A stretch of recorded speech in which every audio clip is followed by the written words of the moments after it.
The champagne in my hand still fizzed, yet Julian's words turned it more bitter than poison. Standing in the $40 million penthouse I personally designed, he claimed I no longer fit the company's future. He dismissed my $2.5 million inheritance as merely repaid startup costs.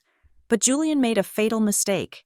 He forgot that the one who holds the foundation blueprints decides when the skyscraper falls. And I am holding the detonator. My name is Fiona Hartwood, and for the last 7 years, I have been the invisible architect behind the most visible skyline in New York City. The air in the grand ballroom was thick with the scent of expensive perfume and the distinct, crisp smell of new money. Waiters in white jackets moved like ghosts through the crowd, balancing trays of caviar and champagne, while the city lights below shimmered through the floor-to-ceiling glass walls of the penthouse. This was the launch party for the Aurora Summit, a 90-story residential marvel that twisted toward the heavens like a shard of black crystal. I had drawn the first sketch of this building on a napkin in a diner 3 years ago. I had selected the Italian marble for the lobby. I had fought with the city zoning board for 8 months to approve the height. Yet, as I stood near the balcony, clutching a glass of vintage sparkling wine, I felt less like the creator and more like a ghost haunting her own masterpiece. Julian was across the room, the center of gravity for every investor and tech mogul in the tri-state area. My husband, the CEO of Obsidian Heights Development. He looked impeccable in a midnight blue tuxedo that I had picked out for him, his smile practiced and dazzling as he shook hands with a senator. He caught my eye for a brief second. There was no warmth in it, no shared celebration of our victory. Instead, he gave a sharp, almost imperceptible nod toward the hallway leading to his private study. It was a summons. I placed my unfinished drink on a passing tray and smoothed the silk of my gown.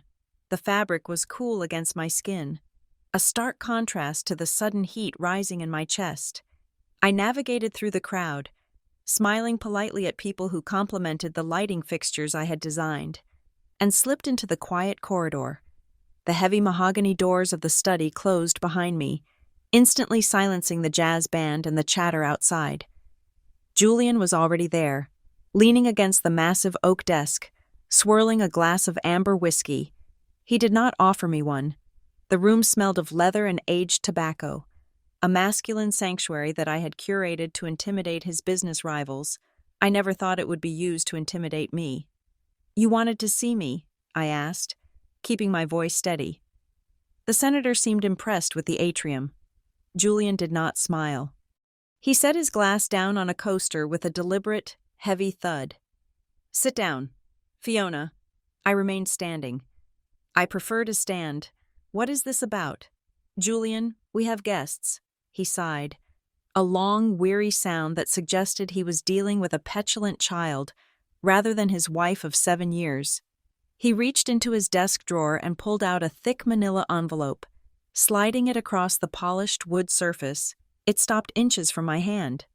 "My lawyers finished drafting these this morning," he said, his tone as casual as if he were discussing a lunch order. "It is the divorce settlement. I want us to sign tonight so we can file first thing Monday morning." The world seemed to tilt on its axis. I looked at the envelope, then at him. "Divorce Julian. We just launched the biggest project of our lives. I launched it," he corrected, cutting me off with a razor-sharp edge in his voice. "Obsidian Heights launched it, and frankly, Fiona, this marriage has run its course. We are moving in different directions." I felt a cold numbness spreading through my fingertips. "Different directions I have been by your side for every step. I built the design language of this company." "And that is exactly the problem," Julian said, crossing his arms. "Your style, it is too classic, too sentimental. Obsidian Heights is pivoting. We are moving into smart cities, fully automated living, the integration of AI and biometric architecture. We need a sleek, futuristic image. You represent the old guard, the boutique architect. It does not fit the billion-dollar tech real estate empire I am building." "You are divorcing me because of my design aesthetic?" I asked, disbelief coloring my voice. "I am divorcing you because I have outgrown you," he said brutally. Read the papers. I am being generous. I have arranged for a 2-bedroom apartment for you in Scarsdale. It is fully furnished. And there is a monthly allowance of $8,000 for the next 3 years. It is more than fair. Scarsdale, the suburbs. He was banishing me from the city I helped him conquer. Before I could respond, the study door clicked open. I turned to see Alara Vance walk in. She was 27 years old, the new director of marketing, with eyes that were as sharp and predatory as a hawk. She wore a dress that cost more than most people's cars, cut dangerously low. She did not knock. She did not apologize. She simply walked over to Julian and placed a hand on his shoulder, her fingers brushing against the fabric of his tuxedo with a familiarity that made my stomach turn. "Is it done?" she asked, her voice a purr. Julian's face softened when he looked at her. Almost. Alara reached up and adjusted Julian's bow tie. Her movements slow and deliberate, staking her claim right in front of me. She did not even look at me. To her, I was already furniture to be moved out. I looked at the two of them, the picture of arrogance. "So this is the new direction?" I asked, my voice dropping to a whisper. "Your mistress—" "Don't be crude, Fiona," Julian snapped. "Alara understands the future. She brought in the tech partners from Silicon Valley. She is vital to the next phase of Obsidian Heights." "Vital," I repeated. I took a step forward, my hands clenching into fists at my sides. "And what about me? What about the $2,500,000 I gave you when you were nothing but a broker with a leased BMW and a maxed-out credit card? That was my grandmother's legacy. I poured every single cent into buying the first lot for this company. I paid for the permits. I paid the contractors when the banks laughed at you." Julian laughed. It was a dry, hollow sound. "Oh, please, do not rewrite history. That money.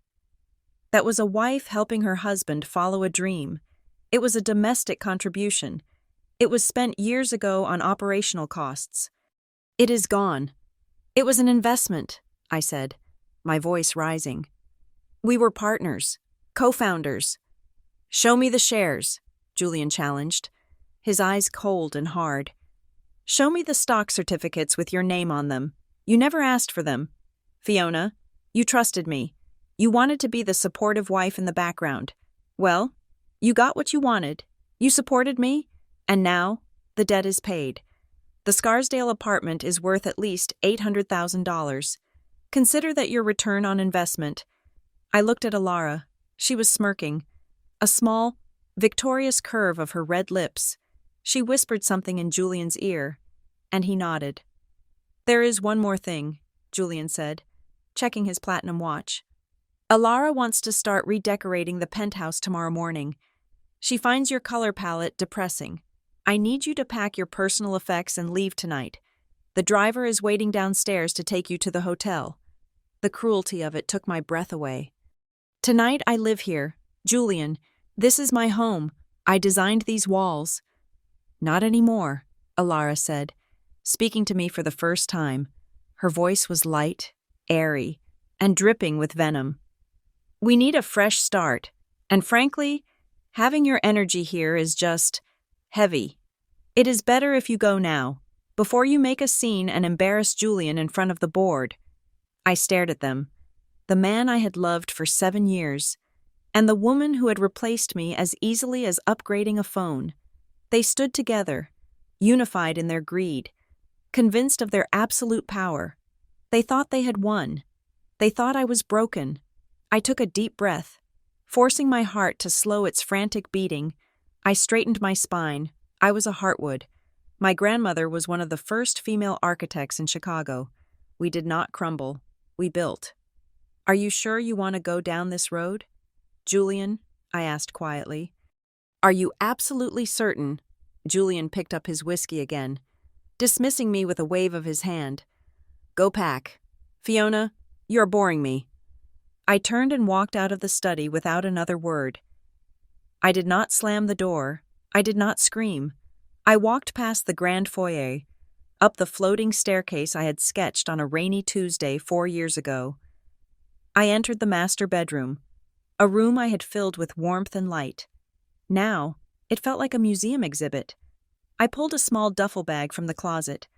I walked past the racks of designer gowns, the shoes, the jewelry Julian had bought me to wear at galas as his trophy. I touched none of it. I did not want his charity. I did not want his skin on me. I went to the wall safe hidden behind a painting of the Hudson River. Julian thought he was the only one who knew the combination. But he forgot who installed the security system. I keyed in the code. The heavy steel door swung open. Inside were stacks of cash, watches, and passports. I ignored them all. My hand reached to the back, into the shadows, and pulled out a small, battered external hard drive. It was dusty. It looked like nothing. It was an old backup drive from the very first year of Obsidian Heights, back when we worked out of a garage, back when Julian was too busy charming clients to pay attention to where I was saving the raw financial data and the original incorporation drafts. I slipped the hard drive into my bag. It was the only thing I took. I walked back downstairs. The party was in full swing. Laughter floated up from the ballroom. I could hear Julian's voice on a microphone, making a toast to vision and the future. I walked out the front door, past the doorman who looked at my small bag with confusion. "Mrs. Thorne, are you leaving so early?" he asked. "It is Miss Hartwood," I corrected him gently. "And yes, I am leaving." I stepped out onto the sidewalk. The night air of New York City in November was biting, but it felt clean compared to the air in the penthouse. I turned back and looked up. The Aurora summit towered over me, 70 stories of glass and steel, piercing the night sky. The Obsidian Heights logo glowed in neon blue at the entrance. Julian was up there, drinking his whiskey, thinking he had discarded a used asset. He thought the $2,500,000 was gone. He thought I was just a designer who picked out curtains. He had no idea. I clutched the bag tighter against my side. I would not cry. I would not break. I looked at the building one last time, measuring its structural integrity with my eyes. Every building has a weak point. Every foundation has a crack if you look hard enough. "Enjoy the view, Julian," I whispered to the cold wind, "because I am coming back for the keys." The room at the Pierre Hotel was luxurious, draped in heavy silks and scented with fresh lilies, but it felt like a prison cell compared to the home I had just been exiled from. I sat on the edge of the king-sized bed, the duvet cool beneath my trembling fingers. The only light came from the city skyline outside the window and the harsh blue glow of my old laptop booting up on the small mahogany desk. It was a machine I had not used for serious work in years, a relic from a time when my life was defined by grit rather than galas. I stared at the loading bar, and as the screen flickered to life, my mind drifted back, pulling me into the memories I had suppressed for the sake of a happy marriage. The silence of the hotel room amplified the ghosts of the past. 7 years ago. Julian Thorne was not the titan of New York real estate. He was a man with a charming smile, a leased sedan that smelled of cheap air freshener, and a suit that fit him poorly around the shoulders. He was a commercial real estate broker struggling to close deals in a market that ate men like him for breakfast. My family, the Hartwoods, had built half the libraries and museums in New England when I brought Julian home for dinner. My father had looked at him over the rim of his glasses and dismissed him before the salad was even served. To my father, Julian was a hustler, a man with too much ambition and not enough pedigree, but I saw something else. I saw a hunger in Julian that matched my own desire to break free from my family's traditional, stuffy architectural legacy. I did not want to design libraries. I wanted to build the future, and Julian promised me we could do it together. The turning point came on a rainy Tuesday in November, almost exactly 7 years ago. Julian had come home to our cramped one-bedroom apartment in Queens, his face pale, his eyes wide with a mixture of terror and exhilaration. He had found a plot of land in Dumbo, an old, derelict warehouse district that was on the verge of rezoning. It was the opportunity of a lifetime. The kind of deal that makes billionaires. But the asking price was $2,500,000, cash, required within 48 hours to secure the deed before the big developers swooped in. Julian had $11,000 in his savings account. I remember sitting at our chipped kitchen table, watching him pace back and forth, ranting about how close he was to greatness, how the world was conspiring against him because he lacked capital. He did not ask me for the money. He did not know I had it. My grandmother, a woman who had defied the gender norms of her time to run her own firm, had left me a trust fund. It was my safety net, my secret independence. I looked at Julian, at the desperation and the fire in his eyes, and I made the decision that would seal my fate. I opened my laptop, the very same one sitting before me now in this hotel room, and I logged into my trust account. "I have the money," I had said softly. Julian stopped pacing. He looked at me as if I had spoken in a foreign language. When I showed him the balance, he dropped to his knees, literally weeping into my lap, promising that this was our money, our future, our empire. He swore on his life that he would multiply it tenfold for us. That was the first mistake, believing the us. The second mistake was the paperwork. In the rush to close the deal, to secure the land for what would become the first Obsidian Heights tower, we needed a structure, Julian argued, with a logic that seemed sound at the time, that the industry was a boys' club. He said investors would be more likely to back a strong, charismatic male CEO. He suggested that I stay in the background as the creative director, handling the design, the zoning, and the actual product, while he handled the face of the business. "It is just for show, Fiona," he had told me, guiding my hand as I signed the incorporation documents. "You are the heart of this company. I am just the mouth." I signed the general power of attorney. I signed the waivers that listed him as the primary managing partner. I effectively handed him the keys to the kingdom I had purchased. Content to be the queen standing in the shadows, for the first 5 years, it worked. We were an unstoppable team. I spent sleepless nights fighting with city planners, redesigning floor plans to maximize square footage, and selecting materials that looked expensive but cost pennies on the dollar. I created the aesthetic of livability and luxury that became the Obsidian brand. Julian took my work, put on a suit, and sold it to the world. We moved from Queens to Manhattan. The bank accounts swelled. The awards started coming in, but success acts like a magnifying glass on a person's character. For me, it made me want to build more, to create better spaces. For Julian, it just made him want more praise, more control, more adoration. The drift began 2 years ago. It was subtle at first, like a hairline fracture in a foundation. Julian started taking more business trips without me. First, it was just overnight stays in Boston or Washington. Then it became week-long conferences in London and Dubai. He stopped asking for my input on financial decisions. He hired a new CFO without consulting me. When I asked to see the quarterly reports, he would kiss my forehead and tell me not to worry my pretty creative head with boring numbers. "You look tired, Fiona," he would say. "Why don't you go to the spa? Why don't you take a vacation? I have this handled." Then came Alara Vance. She did not arrive as a mistress. She arrived as a consultant.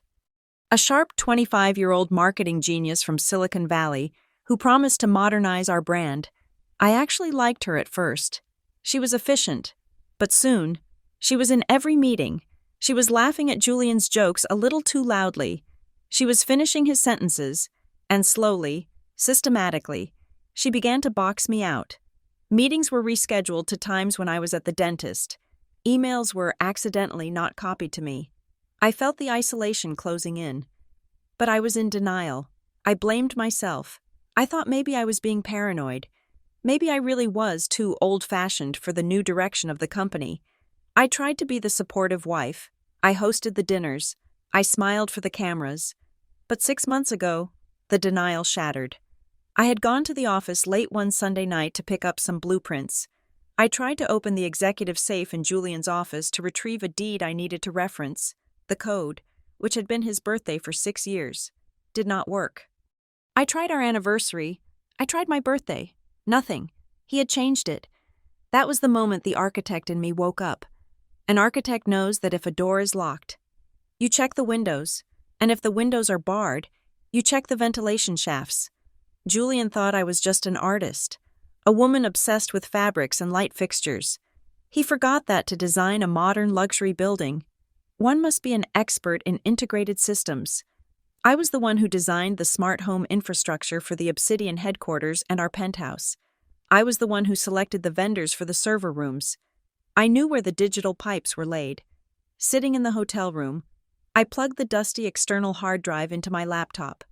This wasn't just a backup of old files. This was my key.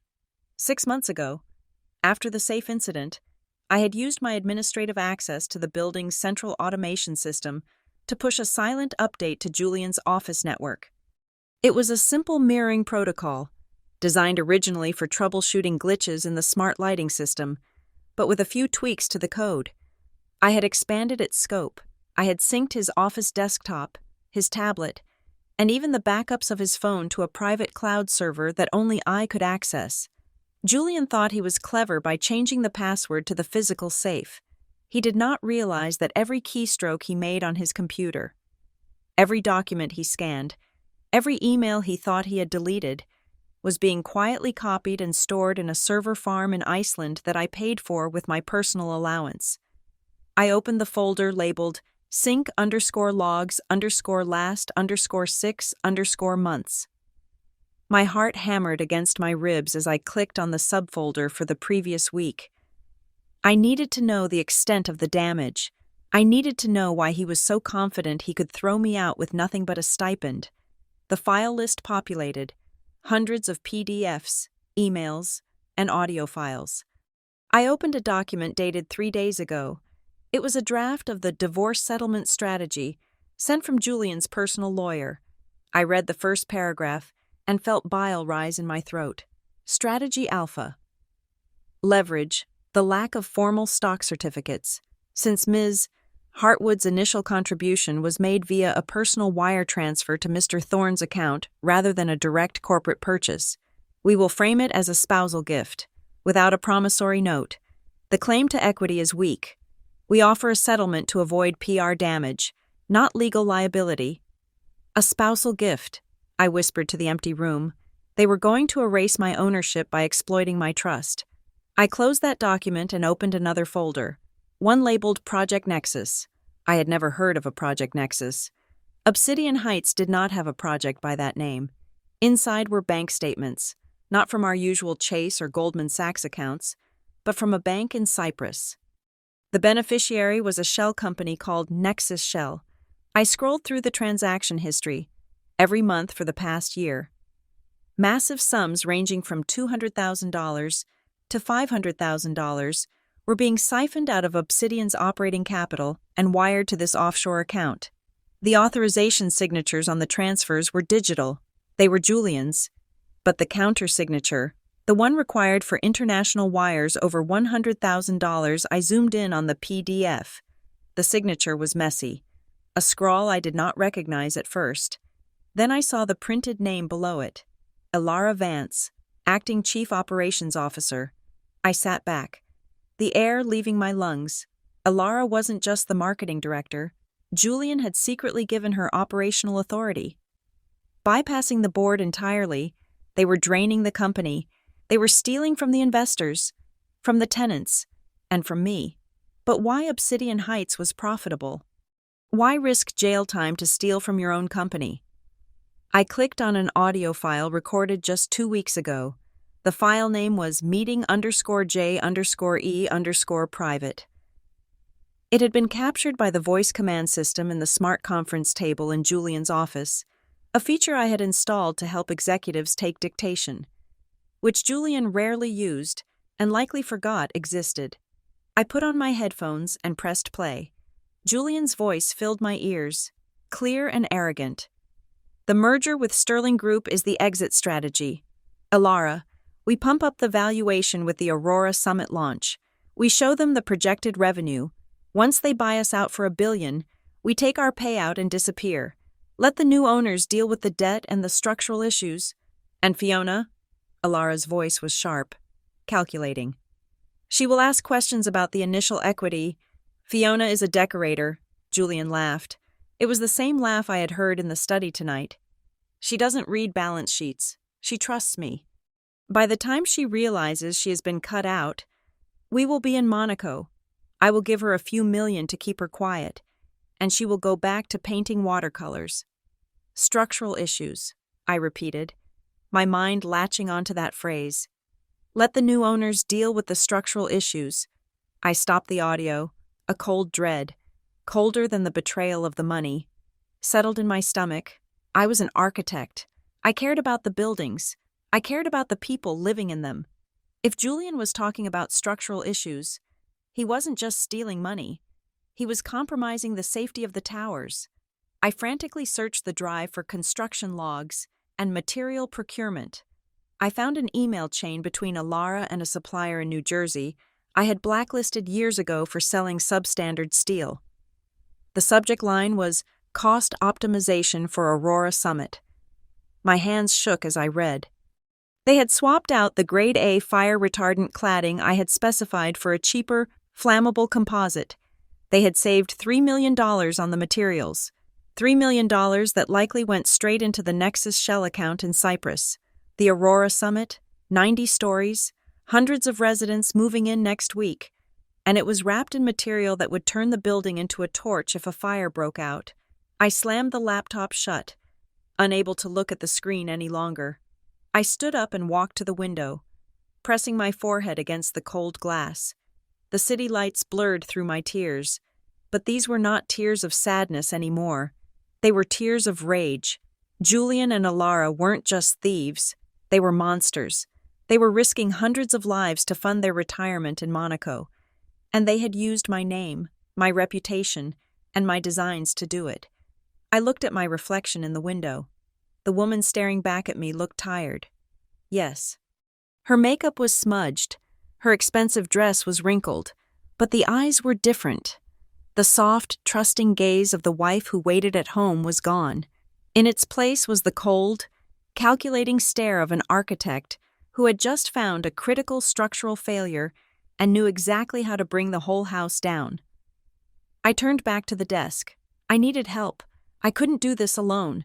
I needed someone who understood the numbers better than I did. Someone who could trace that money all the way to the Cayman Islands or wherever they were hiding it. I picked up my phone and scrolled through my contacts until I found a name I hadn't dialed in years. Elias Thorne. No relation to Julian.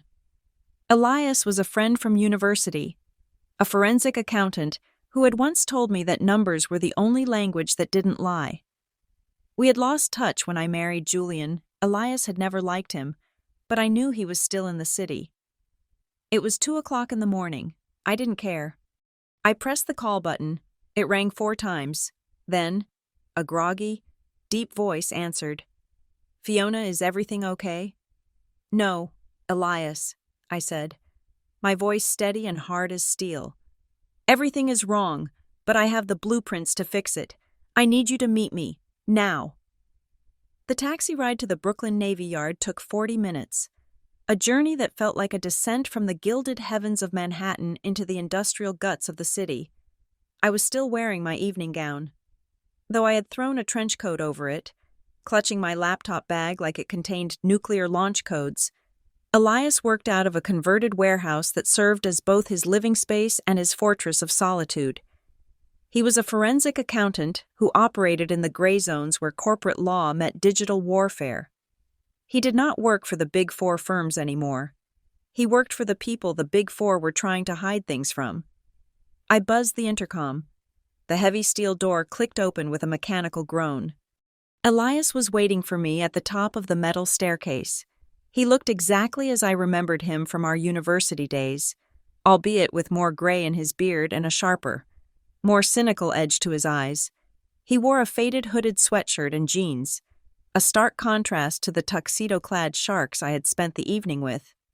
You look like you just escaped a hostage situation, Elias said, handing me a mug of black coffee as I stepped into his loft.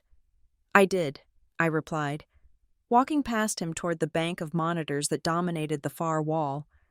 The hostage was my life, and I'm not sure I got all of it out. I did not waste time with small talk. I set my laptop on his desk and connected the external hard drive. You said you wanted to see the blueprints of a disaster. Elias, here they are. Elias sat down, cracking his knuckles. He was a man who played the piano with data. As the files from my cloud sync began to populate his screens, his demeanor shifted from casual friend to surgical instrument. He pulled up the code I had injected into Julian's smart home system. Smart, he muttered, his eyes scanning the scrolling lines of text. You bypassed the corporate firewall by piggybacking on the residential HVAC controls. Julian always was lazy with his home network security. He thinks he is untouchable, I said, standing behind him, watching the data streams visualize into charts and graphs. He thinks I am just a decorator.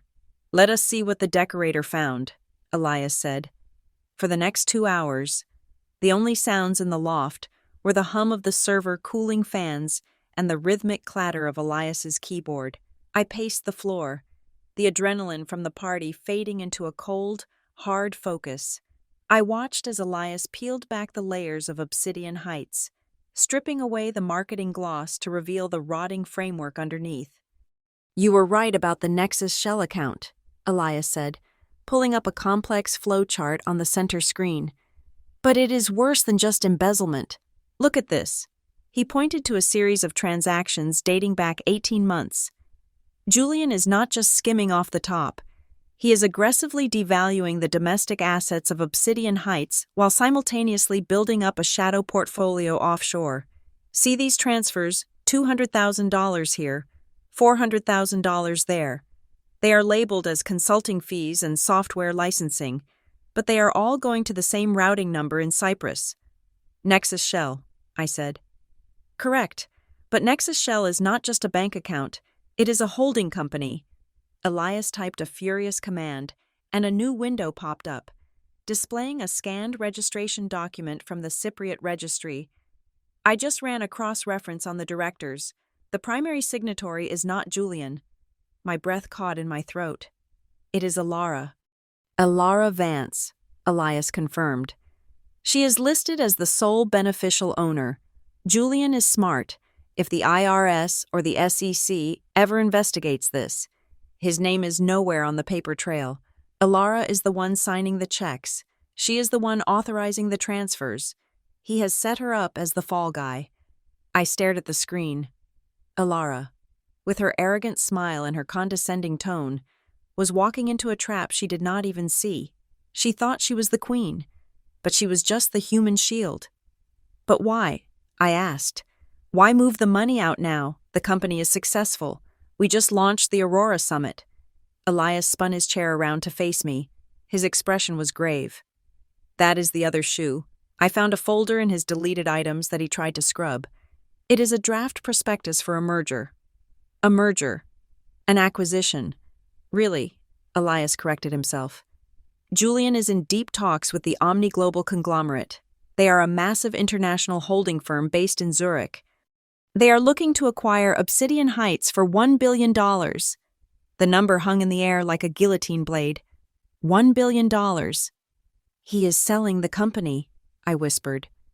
He is selling the brand, the client list, and the completed properties, Elias said. And here's the kicker. The deal structure is an asset purchase, not a stock purchase. Omni Global buys the assets of Obsidian Heights. The cash that $1 billion goes into Obsidian's accounts. Then, Julian plans to dissolve the original entity and distribute the cash to the shareholders. I am a shareholder, I said instantly. I have the initial investment. I have the board minutes. Elias shook his head slowly. That is where he gets you.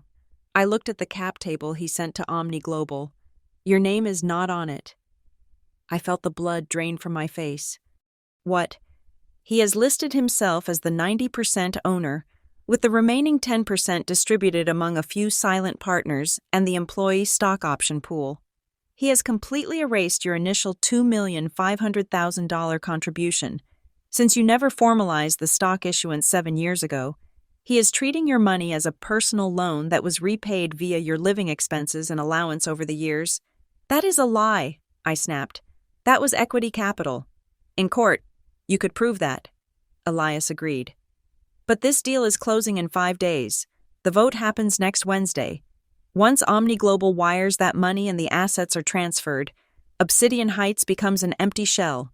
Julian will liquidate the company, take his 90% cut of the $1 billion, and disappear to a jurisdiction with no extradition treaty.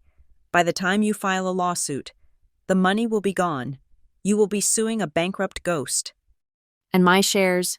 0, Elias said flatly. If the deal goes through as written, you walk away with nothing, maybe a small settlement if you make noise, but he will frame it as charity. I walked over to the window, looking out at the dark waters of the East River. The sheer scale of the betrayal was breathtaking. Julian wasn't just leaving me. He was incinerating 7 years of my life. He was selling the buildings I designed, the legacy I built with my grandmother's money, and he was using my own trust to do it. He is going to announce it at the board meeting, I said, thinking aloud. That is why he wanted me out of the penthouse tonight. He did not want me near him when the final due diligence documents came through. There is more, Elias said. The fire-cladding issue you found. That is the leverage he is using to speed up the deal. He knows the Aurora Summit is a ticking time bomb. He needs to offload the asset to Omni Global before the building inspectors realize the materials are non-compliant. Once Omni Global owns it, it becomes their liability. He is cashing out right before the house of cards catches fire. I turned back to him. He is risking thousands of lives for a payout. He is a sociopath, Elias said simply. But he is a rich sociopath, and right now, he is winning. Elias stood up and walked over to a whiteboard covered in scribbled equations. He picked up a red marker. We have 2 options. Fiona, option A. We go to the authorities right now. We give this drive to the FBI and the SEC. They will raid the offices. They will arrest Alara for money laundering. They will investigate Julian for fraud. The merger will collapse. The stock value of Obsidian Heights will plummet to 0. The company will go bankrupt. Julian goes to prison. But so does the company. You get your revenge, but you lose your inheritance. You walk away with ashes. He drew a line through the word obsidian on the board. Option B. I asked, my voice hard. Option B is the hostile takeover, Elias said, his eyes gleaming. We do not stop the merger. We hijack it. We prove that you are the majority shareholder before the vote takes place. If we can prove that your $2,500,000 was a seed investment with a convertible clause, then legally, you own 51% of the company because of the accrued interest and the valuation multipliers we can apply from the original verbal contract laws in New York State. It is tricky, but with the evidence of his fraud, we can force the board to recognize your stake to avoid a criminal scandal. If I own 51%, I started. Then you control the vote, Elias finished. You can block the sale to Omni Global. You can fire Julian. You can seize the assets. But you have to do it in the open, in front of the witnesses, before he signs the final papers. I looked at the data on the screens, the red lines tracing the stolen money, the blue lines representing the innocent people moving into a fire hazard, the black numbers counting down to the $1 billion theft. I thought about my grandmother. She had been a woman of steel and velvet. She had told me once that a building is only as strong as its integrity. If the integrity is gone, you do not patch it. You tear it down and build it right. But I did not want to tear Obsidian Heights down. I had built it. It was mine. Julian was just the squatter living in my creation. I do not want ashes, Elias, I said, my voice ringing with a clarity I had not felt in years. I want the company. That is my grandmother's legacy. That is my work. I am not going to let him sell it for scrap. Elias caped the marker and tossed it onto the desk. A slow grin spread across his face. I was hoping you would say that, because I really hate that guy. He sat back down at the keyboard. If we are going to do this, we need to weaponize this data. I need to trace every single cent that went into Nexus Shell and prove it originated from your initial capital injection. We need to construct a forensic narrative that is so watertight that even his expensive lawyers cannot find a leak. Can we do it in 5 days? I asked. We can do it in 4, Elias said, typing rapidly. But you need to handle the human element. I can give you the numbers. But you need the votes. You need to get to the board members. You need to turn them against him before you even walk into that room. I can do that, I said. I know where the bodies are buried because I helped design the cemetery. Good, Elias said. And Fiona, there is one more thing. What? The tax evasion, he said, pointing to a subfolder I had missed. Julian has not paid personal income tax in 3 years. He has been funneling his salary through a charitable trust that does not exist. If we reveal this, he is not just looking at corporate fraud. He is looking at federal tax evasion. That is a mandatory prison sentence, no plea deals. I looked at the screen. The evidence was overwhelming. Julian had built a glass castle on a foundation of lies, and he had handed me the sledgehammer. Prepare the file, I commanded, stepping into the role I should have taken 7 years ago. I want everything, the cladding, the Nexus Shell laundering, the tax evasion, and the equity theft. Print it all, bind it, make it look like a death warrant. Consider it done, Elias said. I looked at the clock. It was 4 o'clock in the morning. The sun would be rising soon over the city that Julian thought he owned. He would be waking up in our penthouse, perhaps with Alara, thinking he had won. He would be planning his victory lap. Let him sleep, I thought. Let him dream of his $1 billion. Because when he wakes up, he's going to find out that the wife he dismissed as a classic relic is actually the only thing standing between him and a concrete cell. I need to make a call, I told Elias. I need to speak to the Sterling Group. The second largest shareholder, Elias asked. Yes, I said, pulling out my phone. They have been unhappy with Julian's spending for months. They are the key. If I can get them on my side, Julian is finished. At 4 a.m, money never sleeps. Elias, I said, echoing a phrase Julian used to love. And neither does revenge. The morning sun sliced through the curtains of my hotel room. But I was focused entirely on the television screen mounted on the wall. It was 10 o'clock in the morning, just 30 hours after I had been unceremoniously evicted from my home, and Alara Vance was already standing at a podium in the lobby of the Obsidian Heights headquarters. The press conference was being broadcast live on a business news channel. The chyron at the bottom of the screen reading Obsidian Heights announces strategic pivot and leadership restructuring. Alara looked radiant. Or at least, she looked like what a boardroom of men thought a powerful woman should look like. She wore a sharp crimson suit that screamed aggression. Her blonde hair pulled back in a severe, sleek ponytail. Beside her, Julian stood with his hands clasped behind his back, looking every inch the visionary CEO, nodding along as she spoke into the nest of microphones. For too long, Alara said, her voice smooth and practiced. Obsidian Heights has been defined by a traditionalist aesthetic.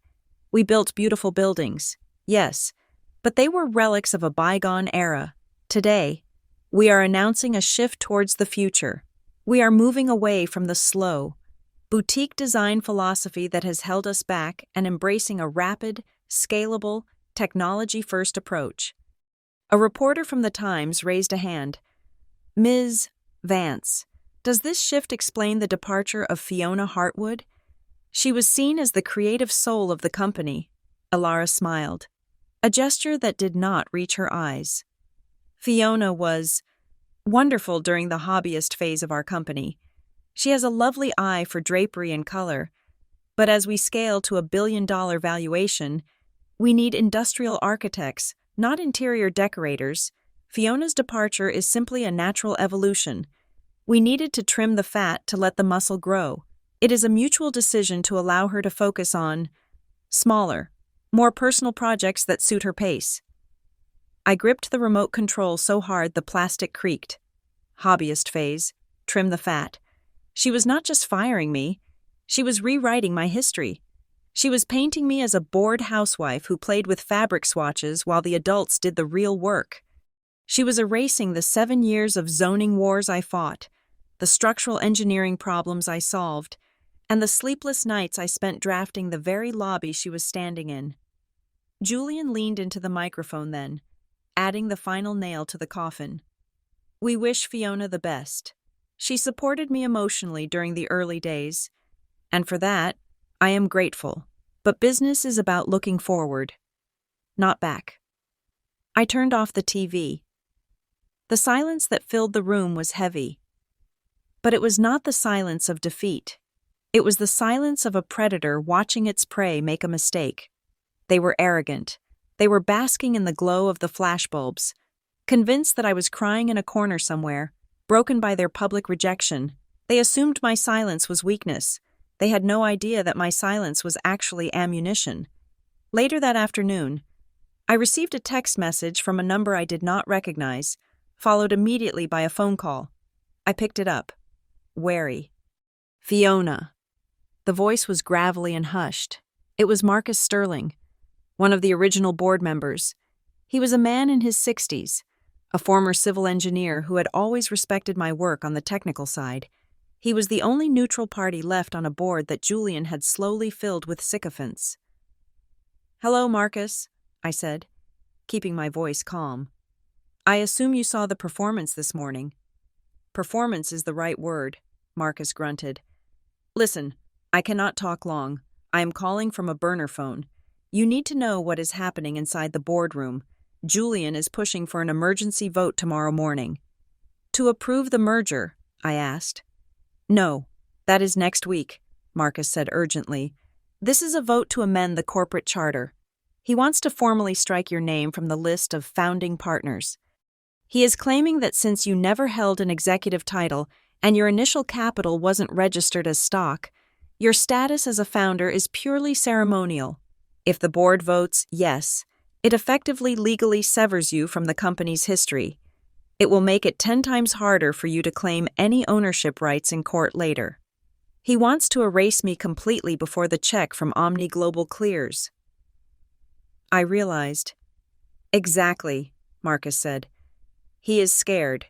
Fiona, he acts confident, but he is trying to plug every legal loophole before the sale. I am trying to stall them, but I am outnumbered. If you have a card to play, you need to play it soon. Thank you, Marcus, I said. Do not worry about the vote.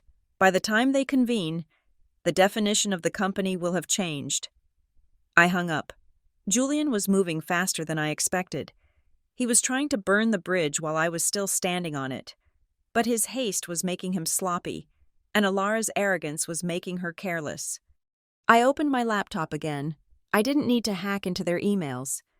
I had built the digital house they lived in, while Elias was analyzing the financial data from the backup drive. I decided to check on the physical state of my buildings. As the lead architect and systems designer, I had retained a master admin account for the building management system, or BMS. This system controlled everything from the HVAC and elevators to the security cameras and internal maintenance logs for every Obsidian property. When I logged in, I saw that my access was still active. They had revoked my email. They had changed the locks on the doors, but they had forgotten that the building itself answered to me. I pulled up the live camera feeds for the headquarters. What I saw made my stomach churn. Workmen were swarming my office on the 30th floor. I watched on the grainy video feed as they hauled out my drafting table, a beautiful, custom-made oak desk where I had drawn the Aurora Summit. They were tossing my sketches into trash bins. My ergonomic chair, my lamp, the framed photos of my grandmother, all of it was being carted away like refuse. In their place, they were bringing in cold, sterile furniture, chrome desks, black leather chairs, abstract art that looked like spilled ink. Alara stood in the middle of the chaos, pointing and directing. She was not just redecorating. She was sanitizing the space of my existence. She was turning my warm, creative sanctuary into a cold command center. I switched the view away from the office. It was too painful. Instead, I navigated to the maintenance logs. If Alara was cutting corners on materials to siphon money into the Nexus shell account, there would be a digital trail in the procurement system. The BMS tracked every delivery truck that entered the loading dock and every pallet of material that was scanned into inventory. I filtered the search for insulation and cladding for the past 3 months. There it was. A discrepancy so glaring it was almost insulting. The official project manifest for the Aurora Summit listed PyroGuard class of fire-resistant cladding as the required material, but the loading dock scanner logs showed a delivery 3 weeks ago of EcoCore composite panels. I opened a new tab and searched for the specifications of EcoCore. It was a cheap, plastic-filled aluminum composite. It was highly flammable. It was illegal to use on any building over 6 stories tall in New York City. The Aurora Summit was 90 stories. But how did she authorize this? The procurement system required a dual sign-off for material changes. I dug deeper into the BMS internal messaging system, because the procurement software was integrated into the building management server. The emails regarding logistics were stored on the same drive. Alara, in her infinite hubris, had been using her corporate email to communicate with the contractor, a man named Vinny, from a company called Titan Supply. I found an email thread from last Tuesday. From Alara Vance to Vinny Titan Supply. Subject invoice adjustment, Vinny. We need to shave another $300,000 off the exterior finishing costs for the north face. Julian wants the cash flow positive before the audit next week. Swap the Class A panels for the standard composite. Nobody is going to check the chemical composition of the panels once they are 70 floors up. From Vinny to Alara Vance. Subject RE. Invoice adjustment. Vance, that is risky. The inspector is a stickler if he asks for the certification tags. From Alara Vance to Vinny subject RERE. Invoice adjustment. Don't worry about the inspector. We have that handled.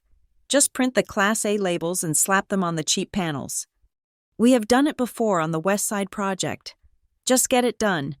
The difference in cost goes to the usual account in Cyprus. I stared at the screen, my heart pounding against my ribs. We have done it before. This wasn't just one building. They had been compromising the safety of our tenants systematically, and she had put it in writing. She was so confident in her power, so sure that I was out of the picture, that she was discussing felony fraud and reckless endangerment on a company server. I downloaded the entire email thread, along with the shipping manifests and the false certification logs. This was the smoking gun. This was the evidence that would not only stop the merger, but would put them both in federal prison. But the universe wasn't done handing me weapons yet. A notification popped up on my private encrypted messaging app, the one I used with a select few trusted senior staff members. It was a file transfer from architect_01. That was the handle for Ben, the head of IT at Obsidian. Ben was a quiet man, someone Julian often mocked for his stammer, but whom I had defended and promoted twice. He was loyal to the bone. The message attached to the file was short, Ms. Hartwood. I shouldn't send this. I could lose my job. But watching them tear apart your office today, it wasn't right. You need to hear this. It was recorded on the open mic in the conference room after you left the party last night. I clicked on the audio file. The sound of clinking glasses filled the room. Then, Julian's voice, slurred slightly by alcohol but sharp with malice. Did you see her face? Alara, did you see the way she looked when I told her about the apartment in Scarsdale? Alara's laugh was a high, tinkling sound. She looked like a kicked puppy. But I designed this walls. Julian, she mimicked my voice, distorting it into a pathetic whine. God, she is so pathetic. How did you stand her for 7 years? It was work, Julian said, his voice dropping lower. But it was necessary work. I needed that $2,500,000. Do you know how hard it was to get her to sign that power of attorney? I had to play the desperate visionary. I had to cry. Can you believe that I actually squeezed out tears You are a good actor, baby, Alara cooed. I am the best, Julian bragged. I tricked the fool into signing transfer papers while I was kissing her neck. She thought we were building a legacy. I was building an exit strategy. And the best part, she still thinks she has a moral high ground. She has no idea that by the time she hires a lawyer, we will be drinking mimosas in the Mediterranean, and she will be answering to the SEC for the mess we left behind. Wait, Alara said. What do you mean she will answer? I kept her name on the safety compliance documents for the Aurora Summit, Julian said casually. As the founding designer, she is technically the architect of record for the aesthetic choices. If those panels catch fire, guess who the media is going to blame? The bitter ex-wife who chose the wrong materials before she was fired. The recording ended. I sat in the silence of the hotel room, the coldness spreading from my chest to my limbs. It wasn't just greed, it was a setup. Julian wasn't just stealing my money. He was planning to frame me for the inevitable disaster he was creating. He was going to burn down a building, kill innocent people, and leave me holding the match while he vanished with the gold. I closed my eyes, letting the fury wash over me. It was a cleansing fire. It burned away the last remnants of the sadness I felt for my lost marriage. The man on that recording was not my husband. He was a parasite, and Alara was not a rival. She was an accomplice to a crime that went far beyond corporate theft. I picked up my phone and dialed Elias. I have the emails, I said, my voice devoid of any tremor. And I have proof that they are planning to pin the safety violations on me. Good, Elias said. I have the financial trace complete. The money in Nexus Shell is definitely yours. We have them on fraud, embezzlement, and conspiracy. It is not enough, I said. I do not just want them arrested. I want them destroyed. I want to look Julian in the eye when he realizes that the fool he mocked just outsmarted him. The board meeting is in 2 days, Elias reminded me. No, I said, looking at the calendar. The Golden Gala is tomorrow night, the signing ceremony for the merger. They are inviting the press, the investors, the city officials. They want a spectacle. And I'm going to give them one, I said. Prepare the dossier. Elias, make 3 copies, one for the SEC, one for the FBI, and one for me to hand to Julian while the cameras are rolling. I stood up and walked to the closet where my one remaining cocktail dress hung. It was black, simple, and elegant. It looked like morning clothes. Marcus told me they are trying to erase me, I whispered to the empty room. Let them try. You cannot erase the person who owns the ink. The headquarters of the Sterling Investment Group was a fortress of limestone and glass on Wall Street, a building that smelled of old money and quiet power. I walked through the revolving doors not as a spurned wife, but as a potential CEO. I was wearing a charcoal suit I had bought that morning, sharp and tailored, armor for the battlefield I was stepping onto. My meeting was with Jonathan Graves, the senior managing partner who oversaw the Obsidian Heights portfolio. He was a man who cared about 2 things, return on investment and risk management. Julian had given him the first, but I was about to prove that he had become a catastrophic liability for the second. I was ushered into a corner conference room that overlooked the harbor. Jonathan was waiting, standing by the window, checking his watch. He turned as I entered, his expression guarded. "Fiona," he said, skipping the pleasantries. "I admit I was surprised by your call. The news this morning about the restructuring, it was abrupt. I assumed you would be halfway to Europe by now." "That is what Julian assumes too," I said. Taking a seat at the head of the mahogany table, I did not wait to be offered a chair. "But I am not here to discuss my divorce, Jonathan. I am here to discuss the imminent collapse of your investment." Jonathan sat down slowly, steepling his fingers. "Collapse is a strong word. Obsidian Heights is about to merge with Omni Global. The valuation is projected at $1 billion. On paper, this is a win for Sterling Group. On paper, I corrected. But you and I both know that paper can burn, and Julian is lighting a match. I slid a leather-bound folder across the table. I did not open with the fraud. I did not open with the emotional betrayal. I opened with the one thing I knew would terrify a banker: breach of contract. I know the terms of the lending covenants Sterling holds on Obsidian's debt, I said, my voice steady. You require the company to maintain a certain liquidity ratio. You also strictly prohibit the transfer of capital assets exceeding $500,000 without board approval and lender notification. Jonathan frowned. Opening the folder. Of course, standard covenants. Look at page 3, I directed. I watched his eyes scan the spreadsheet Elias had compiled. It showed the aggregated transfers to the offshore accounts in Cyprus, while Julian had tried to hide them as small consulting fees. When viewed as a quarterly total, they amounted to nearly $10 million over the last year. These are unapproved capital flights, I explained. Technically, Obsidian Heights is in default on its loans to Sterling. You could call the debt today. You could freeze the accounts immediately. Jonathan's face paled slightly. I was not aware of these outflows. The quarterly reports Julian sent us showed stable cash reserves. Because the reports were falsified, I said. But I am not here to tell you to call the debt. That would crash the company, and you would lose your position. I am here to offer you a better option. Jonathan looked up, his eyes narrowing. And what is that? You are going to vote against the OmniGlobal merger, I stated. And at the next board meeting, you are going to back a motion to remove Julian Thorne as CEO for cause. In his place, you are going to appoint me. Jonathan laughed. A short, incredulous sound. Fiona, I respect you. Your design work is excellent, but you are not a CEO. You are a creative. And frankly, even if Julian is skimming money, the OmniGlobal deal is a guaranteed exit. Why would we kill $1 billion payout to install an architect with no executive experience because the OmniGlobal deal is a fraud? I leaned forward, locking eyes with him.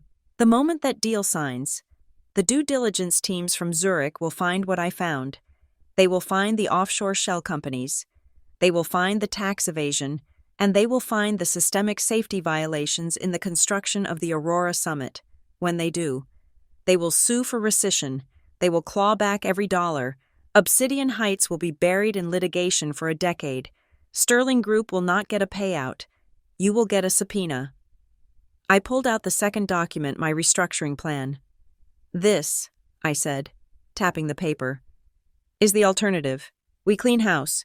We self-report the financial irregularities to the SEC before they find us, negotiating a settlement. We strip the flammable cladding off the Aurora Summit and replace it, framing it as a proactive safety upgrade to protect our reputation. We pivot the company to sustainable, green luxury, a market that is projected to grow 300% in the next 5 years. I have the designs ready. I have the vendors lined up. We do not sell out. We build.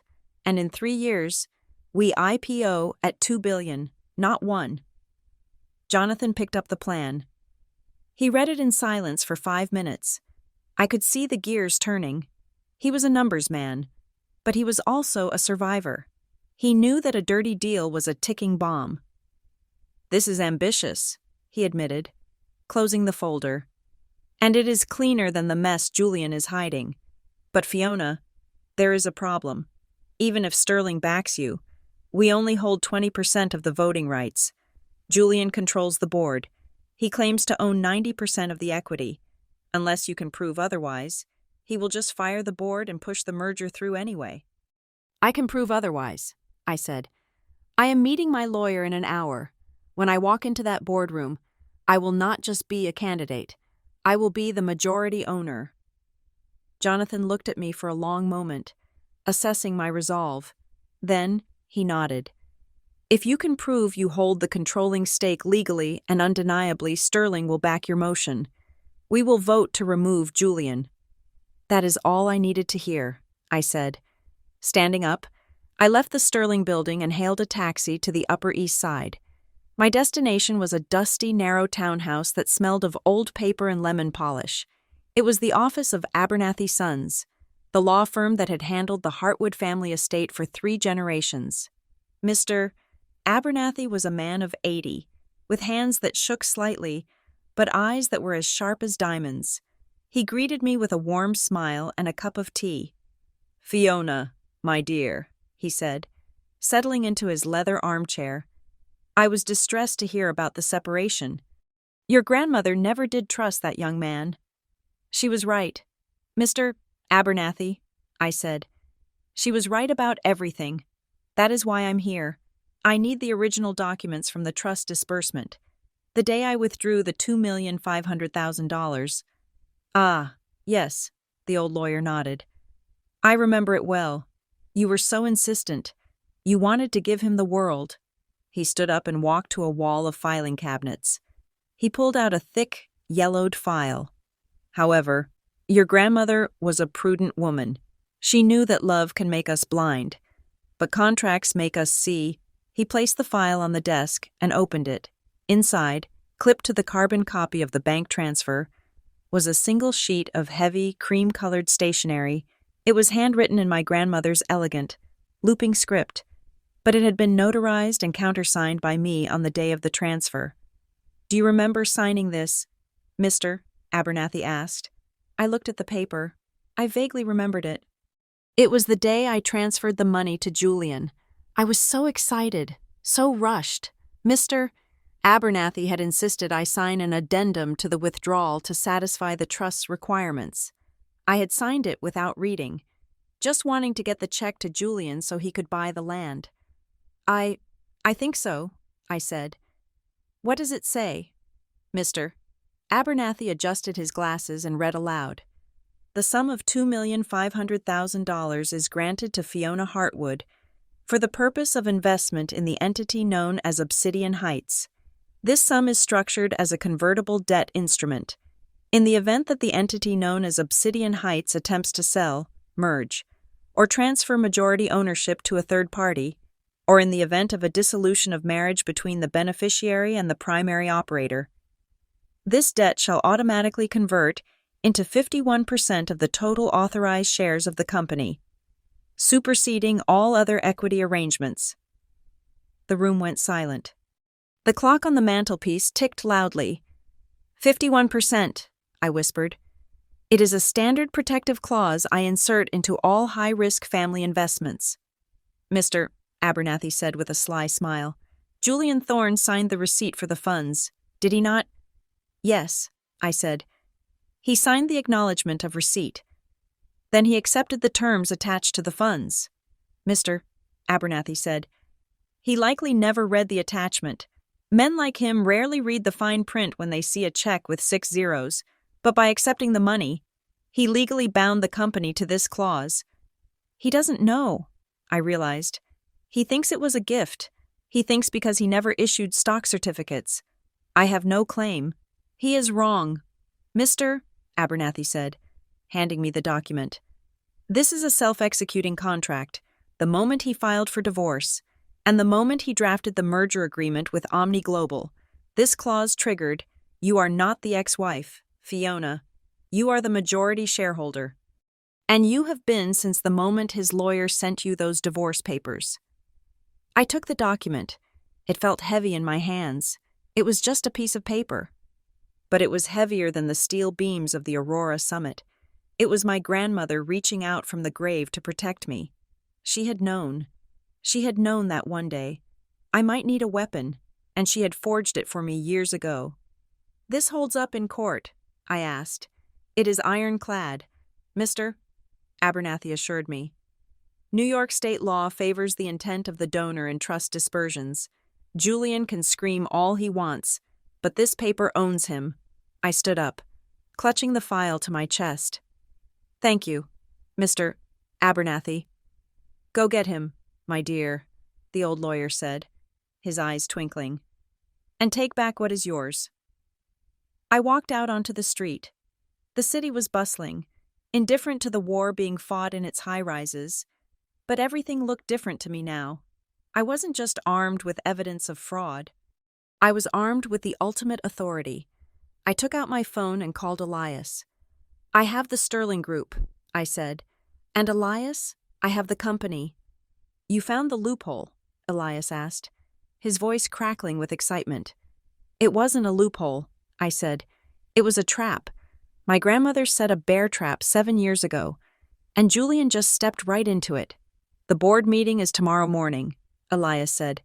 The Golden Gala is tonight. When do we strike? We strike at the meeting, I said. Tonight. I let him have his party. I let him think he is the king of New York. I want him to feel safe. I want him to be so arrogant that he doesn't even see the blade coming. I will have the forensic packages ready, Elias said. 10 copies, bound in red. Make it black, I said. Obsidian black. I hung up and looked at the reflection of the skyline in a shop window. The woman staring back was ready. The fear was gone. The sadness was gone. There was only the cold, hard geometry of justice. I went back to the hotel. I needed to prepare. I had one more night to endure the Golden Gala. I had decided to go, not to cause a scene, but to witness the height of his hubris. I wanted to see Alara parading in her stolen crown. I wanted to etch the image of their triumph into my mind so that when I tore it down, the memory would be that much sweeter. I spent the rest of the afternoon reviewing the restructuring plan. It was a good plan. It was honest. It would save the jobs of the hundreds of employees who had nothing to do with Julian's crimes. It would save the residents of the Aurora Summit from a fiery death. It was strange. Julian had spent 7 years trying to build an empire to feed his ego. I was about to take it over to feed my conscience. As night fell, I dressed. I did not put on the flashy jewelry Julian used to buy me. I wore a simple silver locket that had belonged to my grandmother. Inside was a tiny picture of her standing in front of the first library she ever built. We are going to finish the job. Grandma, I whispered. Closing the locket, I called for a car.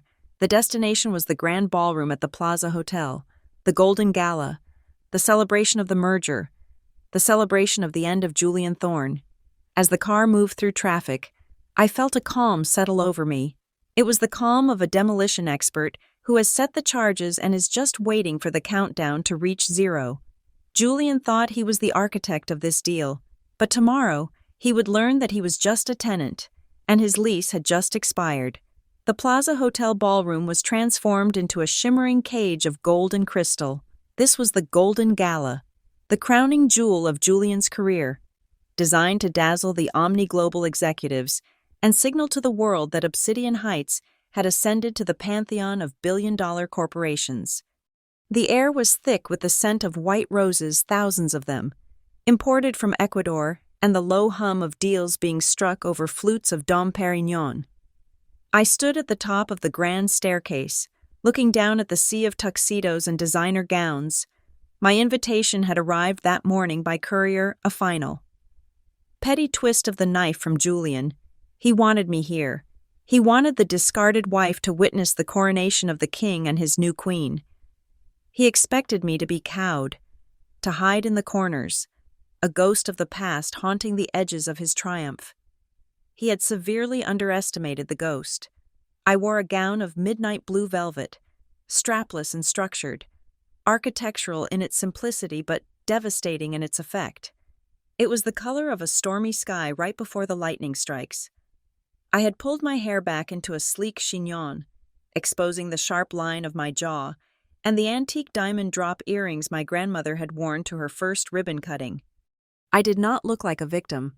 I looked like I owned the building. As I descended the stairs, the murmur of the crowd shifted, heads turned, conversations paused. The flashbulbs from the press pit at the bottom of the stairs erupted like a strobe light, blinding and frantic. They weren't photographing Julian, who was holding court near the ice sculpture. They were photographing me. Fiona, over here. Is it true you're leaving the company? Mrs. Thorne, what do you think of the merger? I gave them nothing but a serene, enigmatic smile. I moved through the crowd with the grace of a shark gliding through dark water. I saw the confusion on the faces of the socialites who knew about the divorce filing. They expected red-rimmed eyes and a trembling lip. Instead, they got steel. I spotted Julian near the center of the room. He was laughing at something the CEO of Omni Global said, his hand resting possessively on Alara's lower back. Elara looked triumphant in a dress of shimmering gold sequins that hugged every curve a literal trophy. She was glowing, basking in the attention, whispering into Julian's ear. Then, Julian saw me. His smile faltered for a fraction of a second. His eyes narrowed, scanning me from head to toe. I could see the irritation flicker behind his polished mask. I wasn't playing the role he had cast for me. I was stealing the scene. He excused himself from the group, whispering something to Elara that made her stiffen and look in my direction. Her eyes widened when she saw me, her expression shifting from arrogance to a sudden, instinctive wariness. Julian intercepted me near the bar. He gripped my elbow, his fingers digging into the velvet, steering me away from the cameras and into a semi-private alcove draped in heavy silk curtains. "What are you doing here, Fiona?" he hissed, his voice low and dangerous. "I sent that invitation as a courtesy. I didn't think you would actually have the gall to show up." I pulled my arm free from his grasp, dusting off the sleeve as if he had left a smudge. "It is a shareholder event.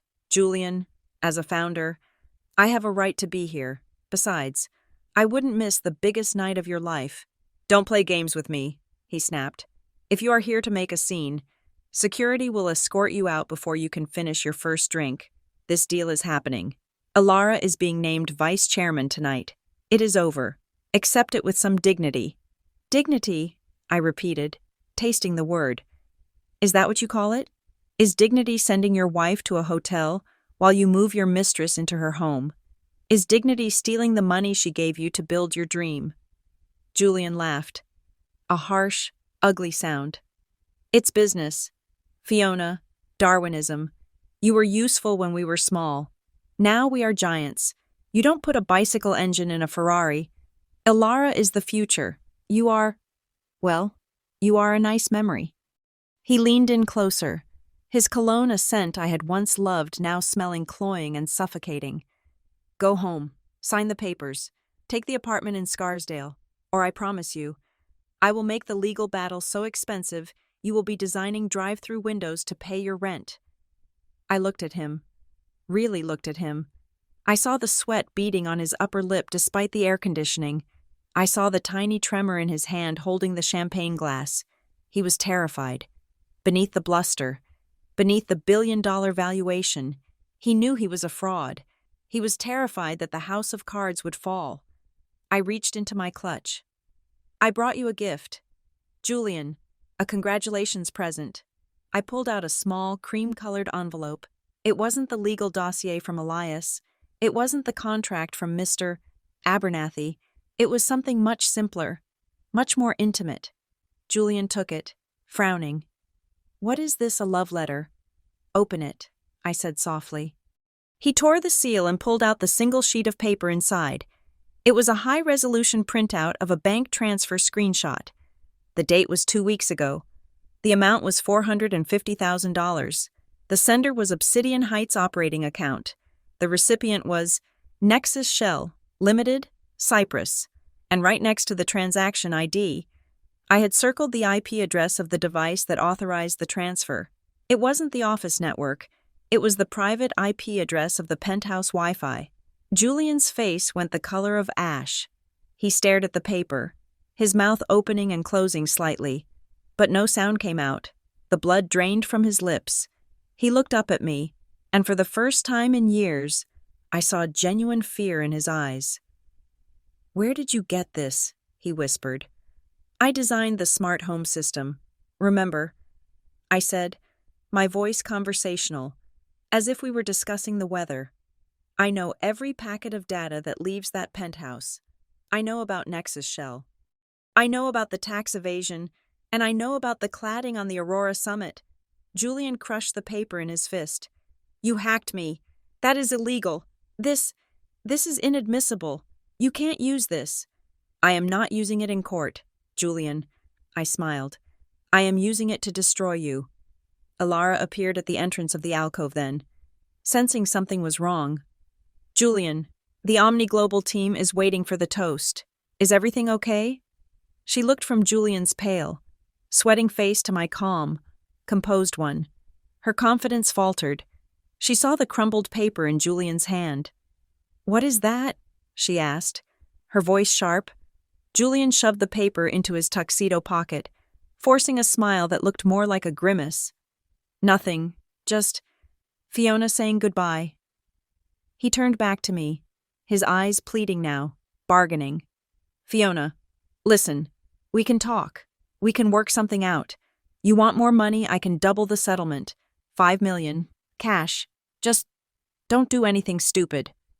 It is not about the money, Julian, I said, leaning in so close I could whisper in his ear.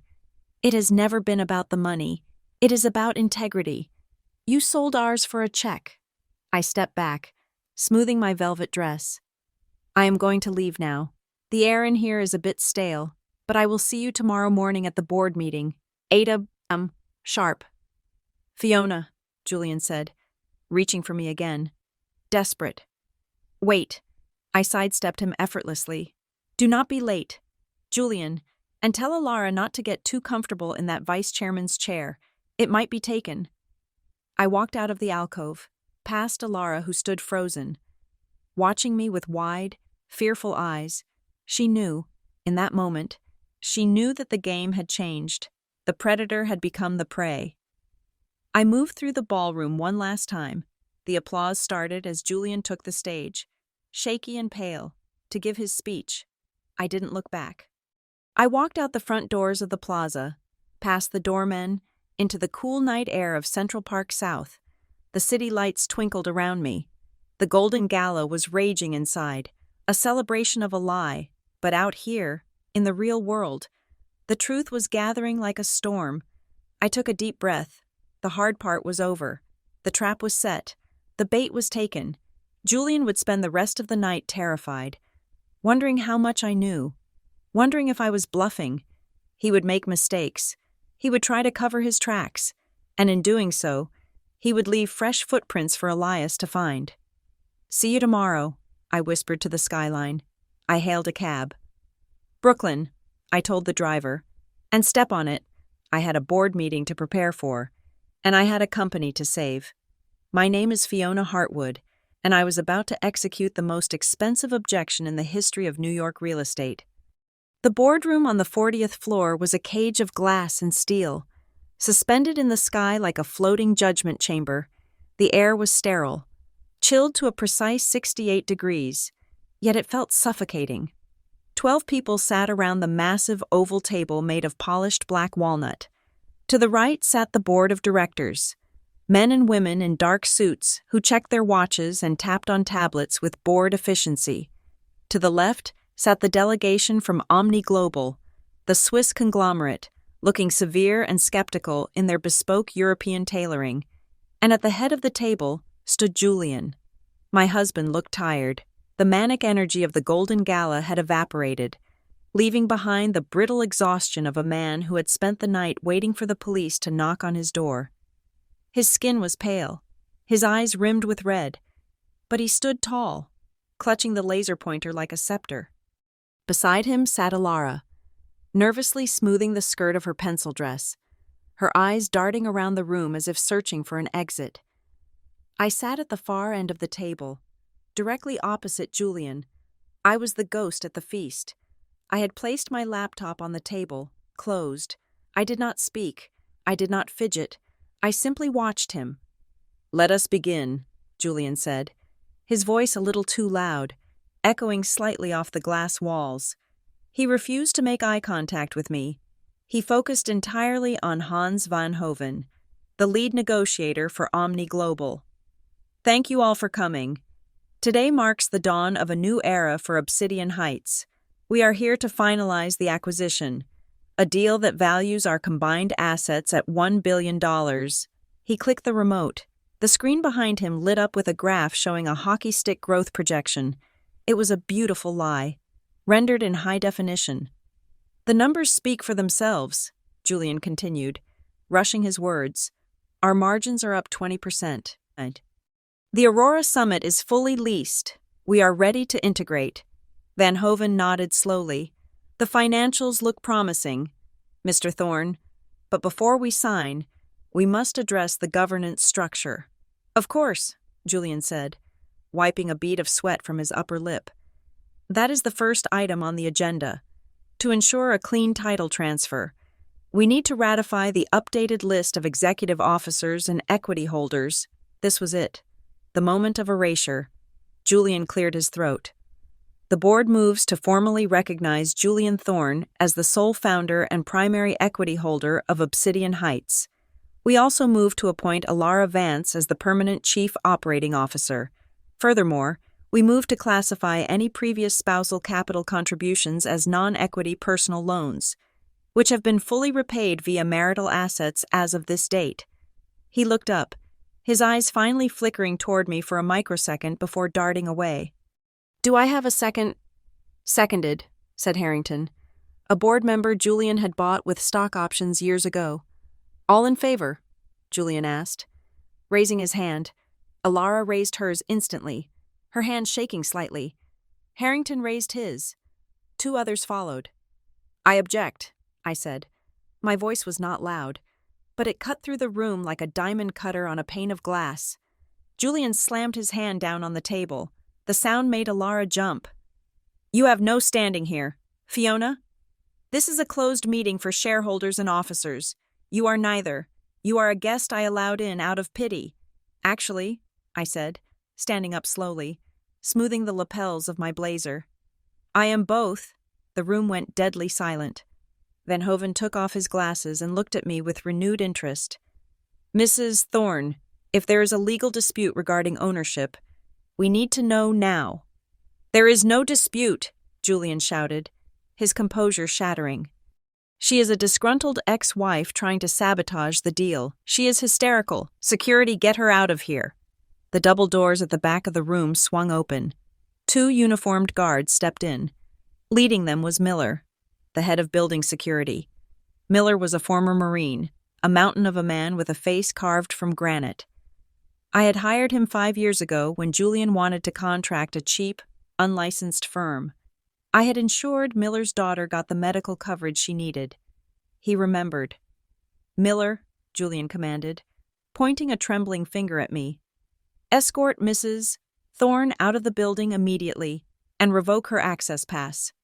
Miller looked at Julian, then he looked at me. He walked into the room, his heavy boots thudding against the carpet, and stopped 3 feet from my chair.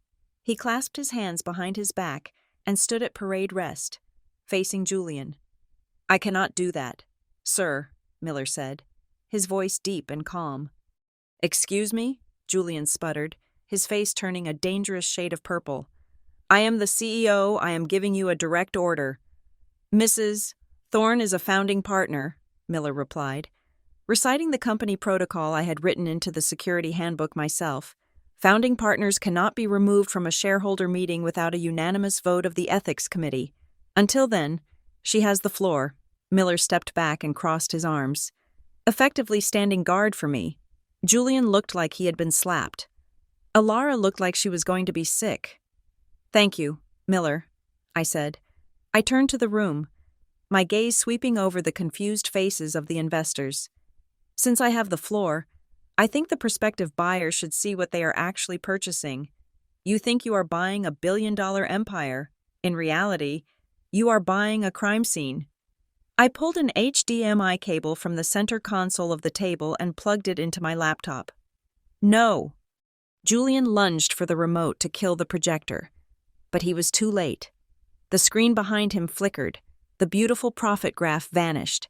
In its place appeared a complex, spiderweb diagram titled "The Nexus Shell Laundering Network." It was the flowchart Elias and I had built. It showed every single dollar that had left the Obsidian operating accounts over the past 18 months. Thick red lines traced the money from New York to a routing hub in Dublin, and finally, to the shell company in Cyprus. "What is this?" Van Hoven asked, his voice icy.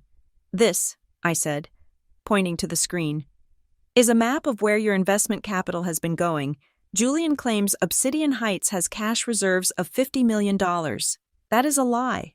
In reality, the company is insolvent.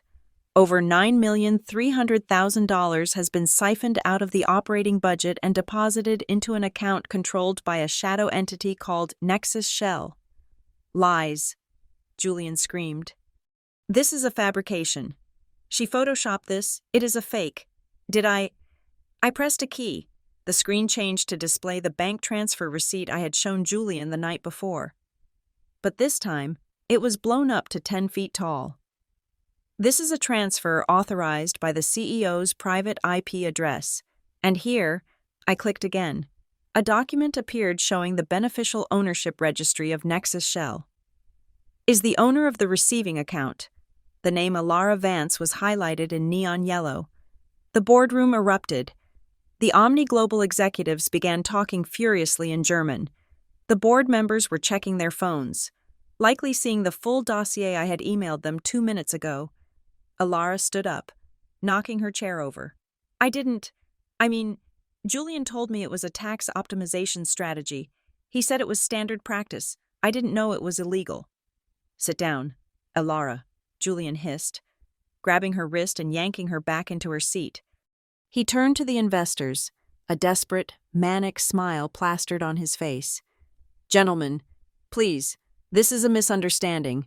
These are consulting fees, legitimate expenses for international expansion. Fiona is twisting the context to hurt me. Context? I asked, my voice rising above the din. Let us talk about context. You claimed earlier that my initial investment of $2,500,000 was a gift, a spousal contribution with no strings attached. I reached into my bag and pulled out the yellowed file Mr. Abernathy had given me. I held it up. This is the original transfer document from the Hartwood Family Trust, dated November 12th, 7 years ago, I announced. It is notarized, and it is signed by Julian Thorne. I placed the document under the document camera on the table so it was projected onto the giant screen, superimposing over the evidence of their theft. Read the addendum, I commanded. Van Hoven leaned forward, squinting at the screen. He read the clause aloud, his voice grave. In the event that the entity known as Obsidian Heights attempts to sell, merge, or transfer majority ownership, or in the event of asset dissipation exceeding $1 million without board approval, the debt shall automatically convert into 51% of the total authorized shares. The silence that followed was absolute. It was the silence of a vacuum where all the air had been sucked out. Julian stared at the screen. He read the words he had signed 7 years ago without looking, the words that had just stripped him of his crown. 51%, I said clearly. That makes me the majority shareholder. It makes me the owner. And as the owner, I am declaring that this merger is suspended immediately pending a full forensic audit. You can't, Julian whispered. He looked like a man who had been shot but hadn't fallen yet. That contract, it is old. It has expired. Contracts do not expire just because you forgot about them. Julian, I said. And neither does the truth. Van Hoven stood up. He buttoned his suit jacket with a sharp, definitive snap. Mr. Thorne, Omni Global does not do business with companies under active fraud investigation, and we certainly do not acquire assets with disputed title ownership. We are withdrawing our offer, effective immediately. Wait, Julian pleaded, rounding the table to grab Van Hoven's arm. Hans, please look at the valuation. We can explain this. It is just a domestic dispute. Van Hoven shook him off with a look of pure disgust. This is not a domestic dispute. Julian, this is corporate malfeasance. My legal team will be contacting you regarding the breach of our exclusivity agreement. We will be seeking damages for wasted time and due diligence costs. The Swiss delegation marched out of the room. The sound of the door closing behind them was like a gunshot. Now it was just the board. Julian, Alara, and me. Julian turned slowly to face me. His eyes were wild, bloodshot. He looked at the screen, at the damning evidence of his greed, and then at me, the wife he had tried to discard. You ruined it, he rasped. You burned it all down. Are you happy you destroyed a billion-dollar company just to spite me? I did not destroy it, I said, walking toward him until I was standing right in front of him. I saved it. I saved it from being gutted by a thief. And as for spite number Julian, This is not spite. This is governance. I turned to the board members who were sitting in stunned silence.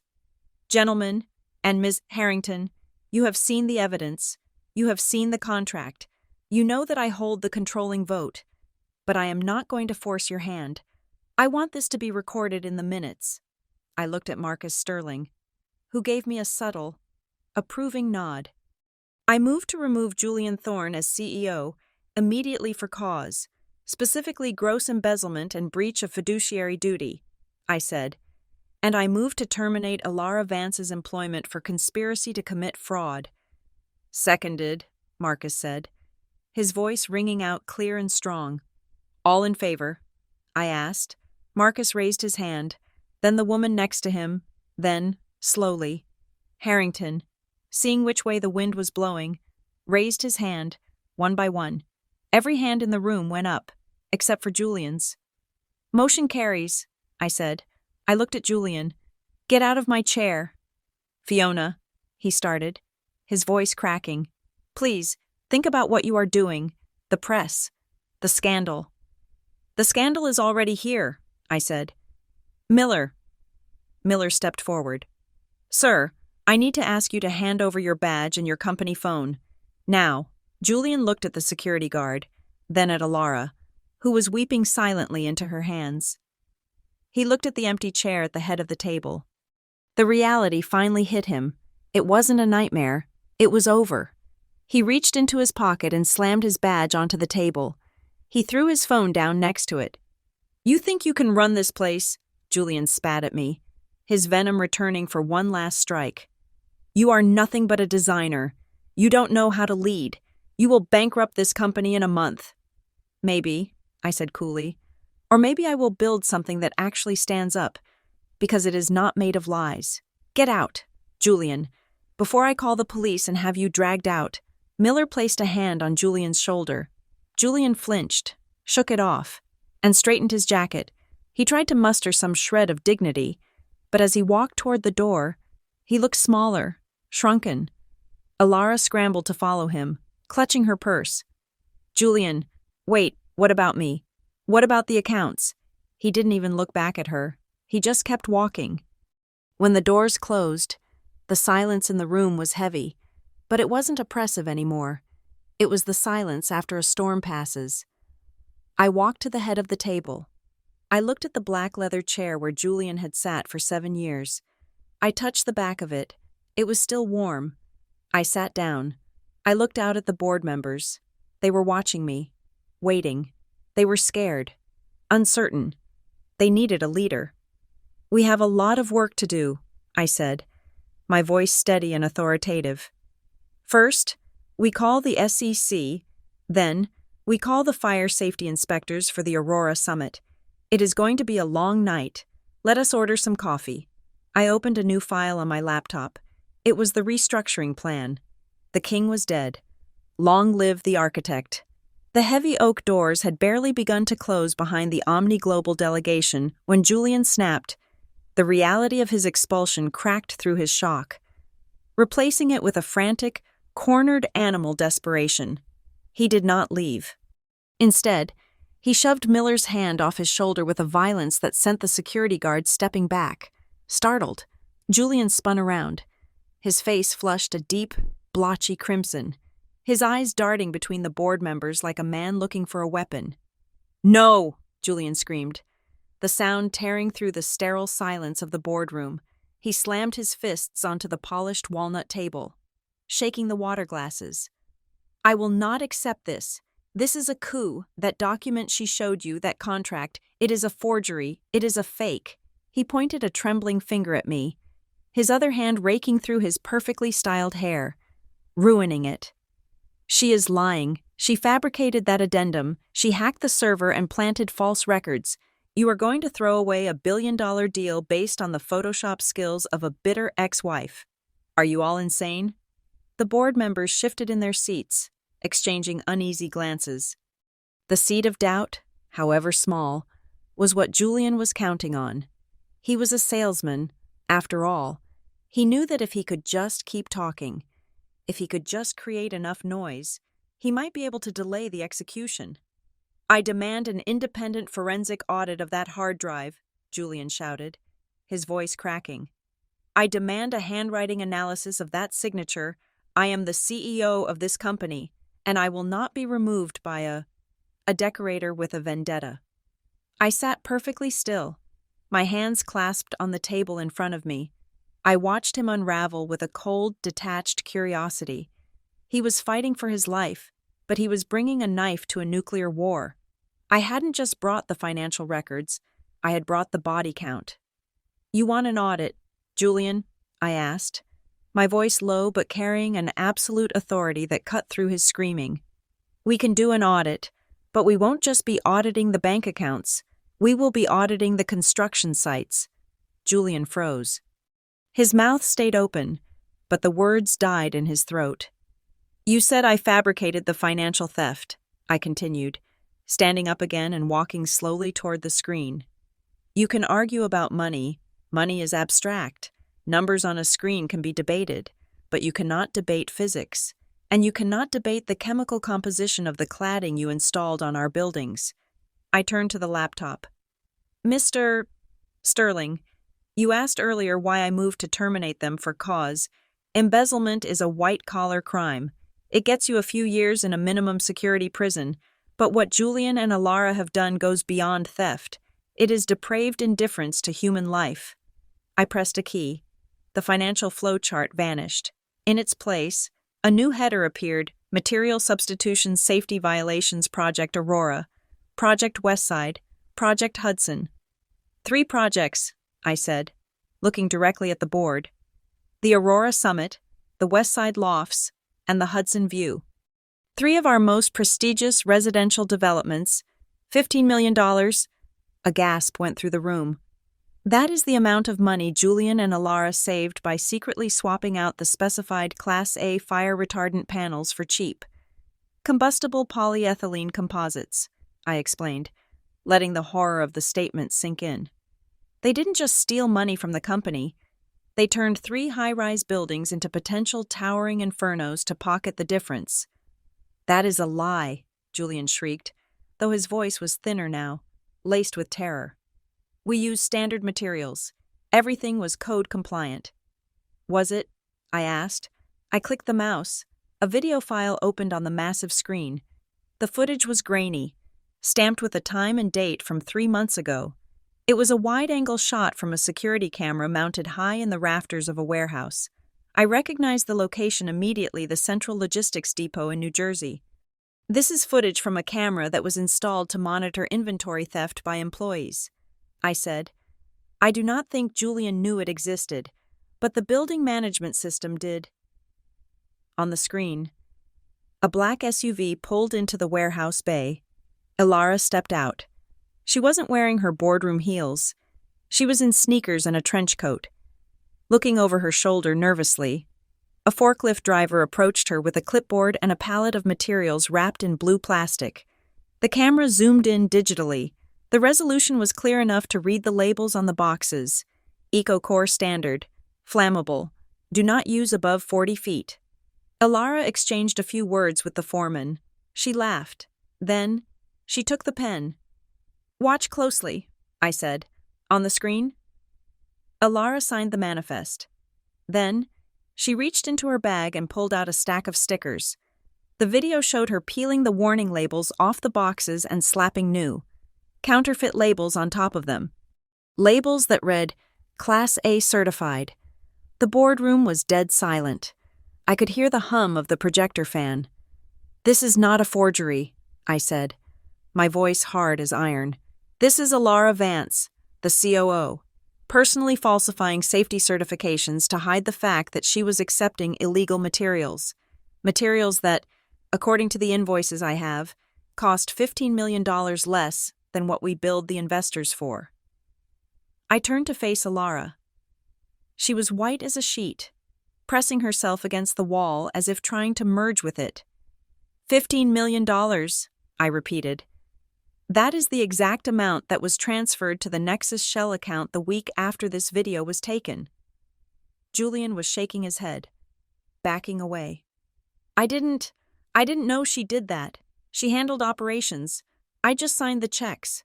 I didn't know. You didn't know? I asked. You are the CEO? You visited the site every week. Suddenly, the heavy double doors opened again. Hans van Hoven, the Omni Global representative, walked back in. He hadn't left the building. He had been waiting in the hallway with his legal counsel, likely drafting the breach of contract notice. He had heard the shouting. He had seen the video through the glass walls. Van Hoven walked straight to the table, ignoring Julian completely. He looked at me, then at the screen where Alara was still putting fake labels on dangerous materials. "Mrs. Thorne," Van Hoven said, his voice trembling with suppressed rage. "Is that the material currently installed on the Aurora summit?" "It is," I confirmed. "We have tenants scheduled to move in next week." Van Hoven turned to Julian. "You tried to sell us a death trap. You tried to sell us a liability that could have killed thousands of people and destroyed our conglomerate." "Hans, please," Julian begged, holding out his hands. "We can fix it. We can strip the panels. I can pay for it." "You are finished," Van Hoven spat. "Omni Global is formally rescinding our offer, and I am instructing my legal team to file a report with the Attorney General regarding criminal fraud and endangerment. Do not ever contact us again." He turned and walked out, this time with finality. The billion-dollar deal wasn't just dead. It was buried under a mountain of criminal evidence. Julian slumped against the wall, his legs giving out. He slid down until he was sitting on the floor, a broken man in a $5,000 suit. But Alara wasn't done. Seeing the ship sinking, she scrambled to save herself. "It was him!" Alara screamed, pointing a shaking finger at Julian. Tears streamed down her face, ruining her makeup. "He made me do it. He told me we needed the cash flow to pay off the Sterling loan covenants. He said the materials were basically the same. I just did what I was told. I was just an employee following orders." "Following orders?" I asked, raising an eyebrow. "Is that your defense, Alara?" I minimized the video and opened one last document, an email. "This is an email from you to Julian, dated 6 months ago." I read aloud. "Subject cost optimization strategy. Body Julian. Stop worrying about the budget. I have a contact at Titan Supply who can get us the composite panels for a fraction of the cost. We just swap the labels. Nobody checks. We can pocket the $15 million difference and move it to Cyprus before the merger. It is my idea. Let me handle it." Alara stared at the screen. Her mouth opened, but no sound came out. The innocent employee narrative evaporated instantly. She wasn't a pawn. She was the architect of the crime. "You proposed it," I said coldly. "You executed it, and you profited from it. You are not a victim, Alara. You are a co-conspirator." Marcus Sterling stood up. His face was grim. "I have heard enough. Miller, call the police. I want them both held until the authorities arrive." "Yes, sir," Miller said, speaking into his radio. Julian looked up from the floor. He looked at the board members who were turning their backs on him. He looked at Alara, who was sobbing hysterically into her hands. And then, finally, he looked at me. There was no arrogance left in his eyes, no anger, just a profound, hollow shock. He looked like a child who had broken a priceless vase and realized, for the first time, that he couldn't glue it back together. "Fiona," he whispered, his voice cracking. We built this. How could you?" I looked down at him. 7 years of marriage, 7 years of believing in him, of supporting him, of loving him. I searched inside myself for anger, for satisfaction, for the thrill of revenge, but I found none of it. Whatever love I had for him had burned to ash the moment he tried to erase me, and now, seeing him cowering on the floor, stripped of his lies and his power, I realized he wasn't a monster. He was just a small, greedy man who had reached for the sun and forgotten that his wings were made of wax. "I didn't do this, Julian," I said softly, my voice filled with a terrible, crushing pity. "You did. You thought you could build a skyscraper on a foundation of sand. You thought you could treat people like disposable assets. You thought I was weak because I was kind." I walked over to the table and closed my laptop, severing the connection to the screen.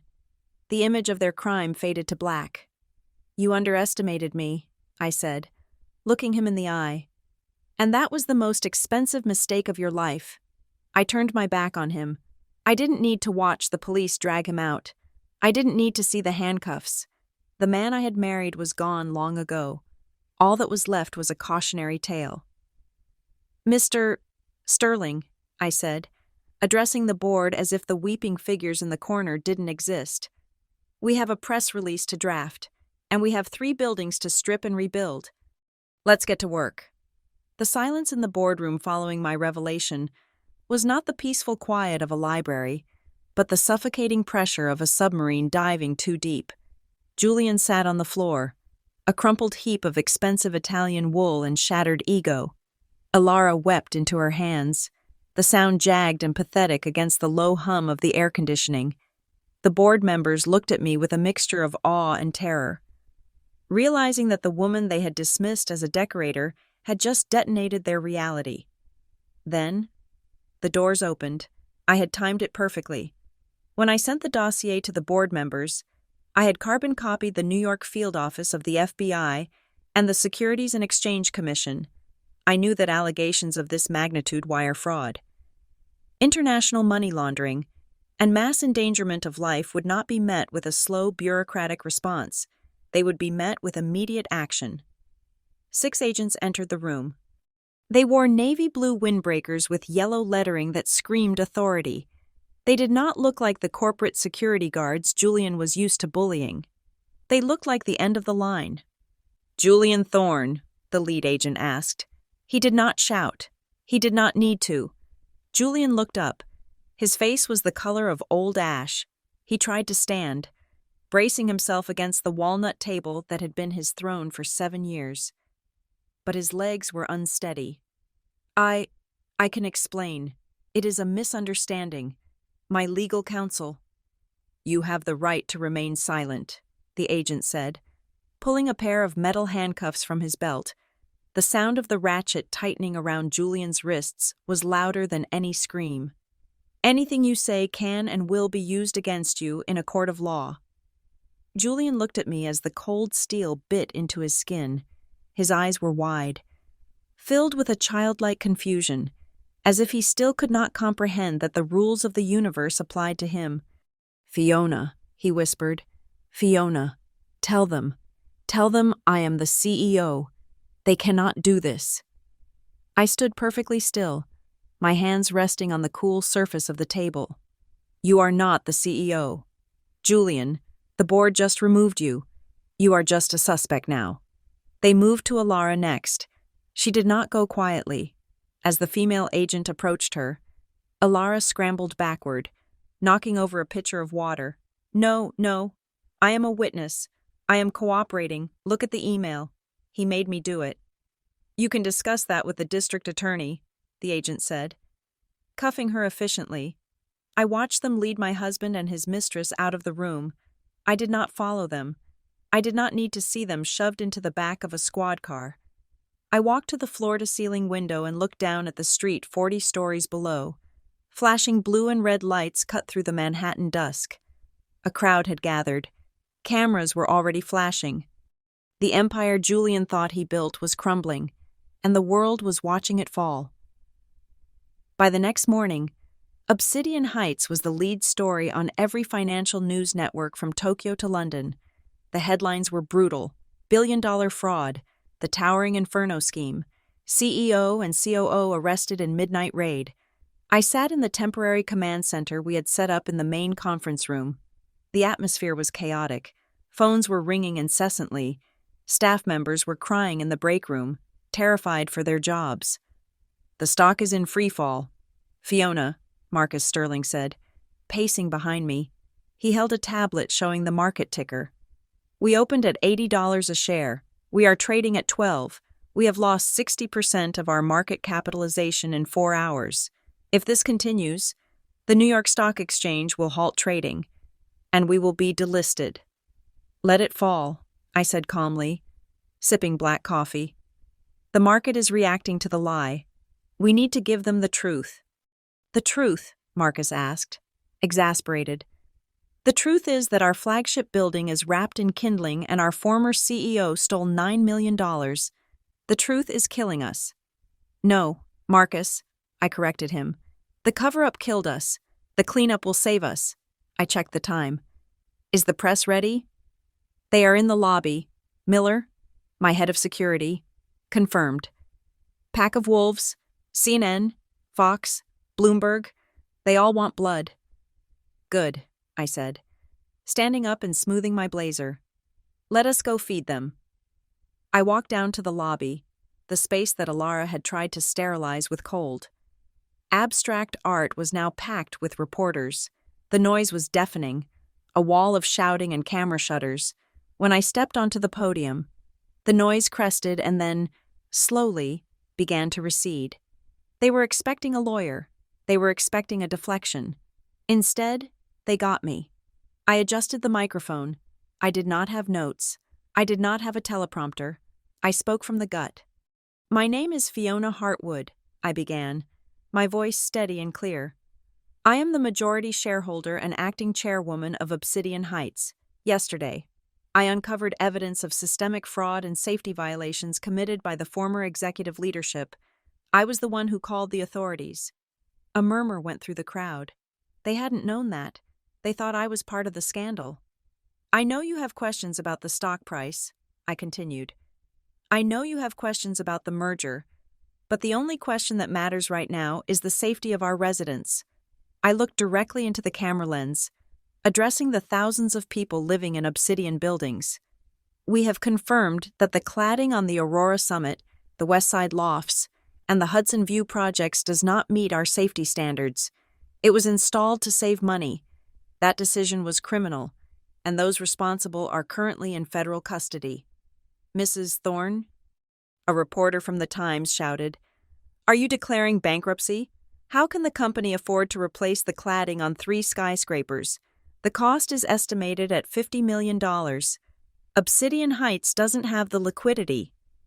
It was the question everyone feared, the question that would kill the company. You are right, I said. The company accounts were drained by the previous administration. The company does not have the cash. I paused. The room held its breath. That is why, I said, my voice ringing with absolute conviction. I am pledging my personal assets to cover the immediate cost of the remediation. The room erupted in shock. Marcus Sterling stared at me from the wings, his mouth agape. I am liquidating my private trust, I announced, raising my voice over the din. And I am leveraging my majority stake in the company to secure a bridge loan. Every single panel on those buildings will be replaced. Starting tomorrow morning, no tenant will pay a dime. No taxpayer will bail us out. I built this company on a promise of integrity, and I am paying to buy that integrity back. Why a reporter asked, stunned. Why risk your own fortune?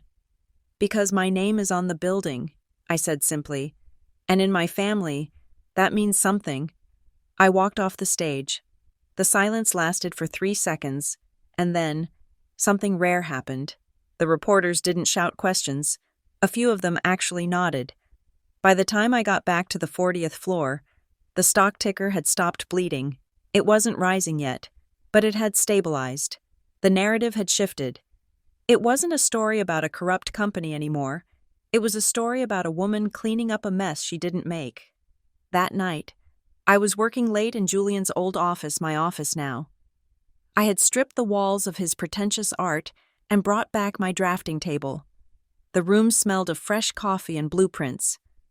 My cell phone buzzed on the desk. I looked at the screen. The caller ID read, New York Metropolitan Correctional Center. I stared at it. The phone vibrated against the mahogany, an angry, persistent buzzing. It was Julian. He was using his one phone call. I could imagine him in the holding cell, the expensive suit wrinkled, the tie taken away so he couldn't hurt himself. He would be terrified.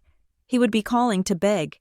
He would appeal to my history, to the 7 years we spent together. He would say he was sorry. He would say he loved me. He would say anything to get me to call a lawyer and post his bail. My hand hovered over the phone. A part of me, the part that had been his wife, wanted to answer. I wanted to hear him admit he was wrong. I wanted to hear the regret in his voice. But then I looked at the blueprints on my desk. I looked at the schedule for the cladding removal crews starting at 6 o'clock in the morning. I had 3,000 residents depending on me to keep them safe. I had 500 employees depending on me to save their livelihoods. I did not have time for the past. I pressed the decline button. The buzzing stopped. The room was quiet again. I felt a weight lift off my shoulders. A physical sensation of release. It was the final severance. I wasn't angry anymore. I was just indifferent. Julian was a ghost, and I had stopped believing in ghosts. 10 minutes later, Elias walked in. He looked exhausted but triumphant. He was carrying a file folder stamped with the DOJ seal. "You didn't answer the phone," Elias noted, glancing at my mobile. "No," I said. "I didn't. What is that?" "This," Elias said, dropping the file on my desk, "is the end of Julian Thorne." He sat down and poured himself a cup of coffee. "The federal prosecutors just finished their initial interview with Alara Vance. She cracked faster than a cheap window pane." "I am not surprised," I said. "She was always a survivor." "She gave them everything, Fiona," Elias said. "She didn't just confirm the embezzlement. She gave them the encryption keys to the offshore accounts in Cyprus. She handed over the passwords to the private servers where they stored the falsified safety inspections. She even recorded conversations with Julian where he explicitly told her to destroy evidence. She turned state's evidence, I realized. She is trading Julian for a reduced sentence." Elias nodded. "She is looking at 5 years. Julian, with her testimony and the physical evidence we provided, he is looking at 20 years, minimum, racketeering, wire fraud, conspiracy, tax evasion. They are throwing the entire library at him." I leaned back in my chair. 20 years. Julian would be nearly 60 when he walked out of prison. His youth, his ambition, his arrogance, it would all rot away in a concrete cell. "He called me," I said softly. "I know," Elias said. "The prison logs show he tried to call you 3 times. Then he called his lawyer. Then he sat in the corner and cried." "It is strange," I said, looking out the window at the city lights. "I thought I would feel happy. I thought I would feel triumphant, but I just feel tired." "That is because you are a builder, Fiona," Elias said gently. "Builders don't like demolition. They only do it when it is necessary to clear the site." He stood up. "Go home, Fiona. The police have cleared the penthouse. It is yours again. The locks have been changed. Julian's things have been removed." "I don't want to go there," I said. "Not tonight. Tonight, I want to stay here. I have work to do." The next morning, the board convened for an emergency vote. It was a formality. Really. With my 51% controlling stake and the backing of the Sterling Group, the outcome was predetermined, but the ritual mattered. I walked into the boardroom. The air was different now. The fear was gone, replaced by a focused intensity. The board members stood up when I entered. It was a sign of respect I had never received as Julian's wife. Marcus Sterling called the meeting to order. "In light of the criminal indictments against the former administration," Marcus said, his voice grave but hopeful, "and in recognition of the decisive leadership shown during this crisis, the board moves to formally appoint Fiona Hartwood as the permanent chairwoman and chief executive officer of Obsidian Heights." "Seconded," Harrington said quickly. "All in favor." Every hand went up. "The motion carries," Marcus said. He smiled at me. "Madam Chairwoman, the company is yours." I sat in the chair at the head of the table. It didn't feel like Julian's chair anymore. It felt like a workspace. "Thank you," I said. "Now, let us look at the new designs. The Aurora Summit needs a new skin, and I have some ideas about solar integration that will turn this PR disaster into an innovation showcase." I opened my laptop. The screen glowed with the clean lines of a new architectural rendering. Julian was in a cell in Lower Manhattan, waiting for his arraignment. Alara was in an interrogation room, writing out her confession, and I was exactly where I was supposed to be. I wasn't the victim. I wasn't the vengeful ex-wife, I was the architect, and for the first time in 7 years, I was building something real. 6 months had passed since the boardroom doors closed on Julian Thorne, and in that time, the seasons had changed in New York City. The biting cold of that fateful winter had thawed into a tentative spring. And now, the city was basking in the golden warmth of early summer. The weather seemed to mirror the atmosphere inside the headquarters of Obsidian Heights. The storm had broken, the clouds had parted, and for the first time in years, the air was clear. I sat in the corner office on the 40th floor, but it would have been unrecognizable to the man who once occupied it. The heavy, intimidating mahogany furniture was gone. The dark velvet curtains that Julian used to shut out the world had been pulled down.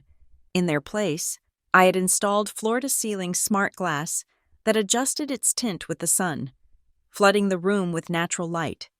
My desk was a simple, expansive slab of reclaimed white oak, cluttered not with trophies or ego-stroking awards, but with blueprints, material samples, and sketches. The room no longer smelled of stale ambition and expensive cologne. It smelled of citrus, fresh paper, and hard work. The transformation wasn't just cosmetic, it was structural. I looked at the tablet on my desk. The stock ticker for Obsidian Heights was glowing green. It had been a brutal climb back from the abyss. In the weeks following the arrest, the share price had bottomed out at single digits, but I had kept my promise. I liquidated my private trust, leveraging every cent of my personal wealth to secure the bridge loans needed to replace the cladding. It was a gamble that terrified my financial advisors, but it was the only move that mattered. We stripped the dangerous panels off the Aurora Summit, the West Side Lofts, and the Hudson View. We replaced them with state-of-the-art, fire-resistant ceramic facades that actually improved the energy efficiency of the buildings.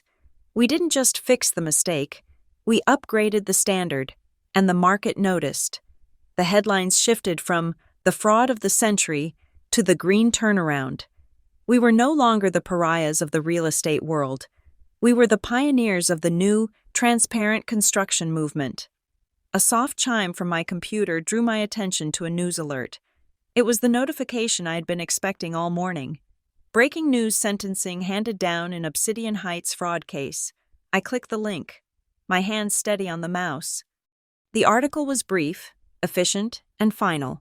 Julian Thorne, former CEO, had been sentenced to 12 years in a federal penitentiary for wire fraud, racketeering, and conspiracy to endanger public safety.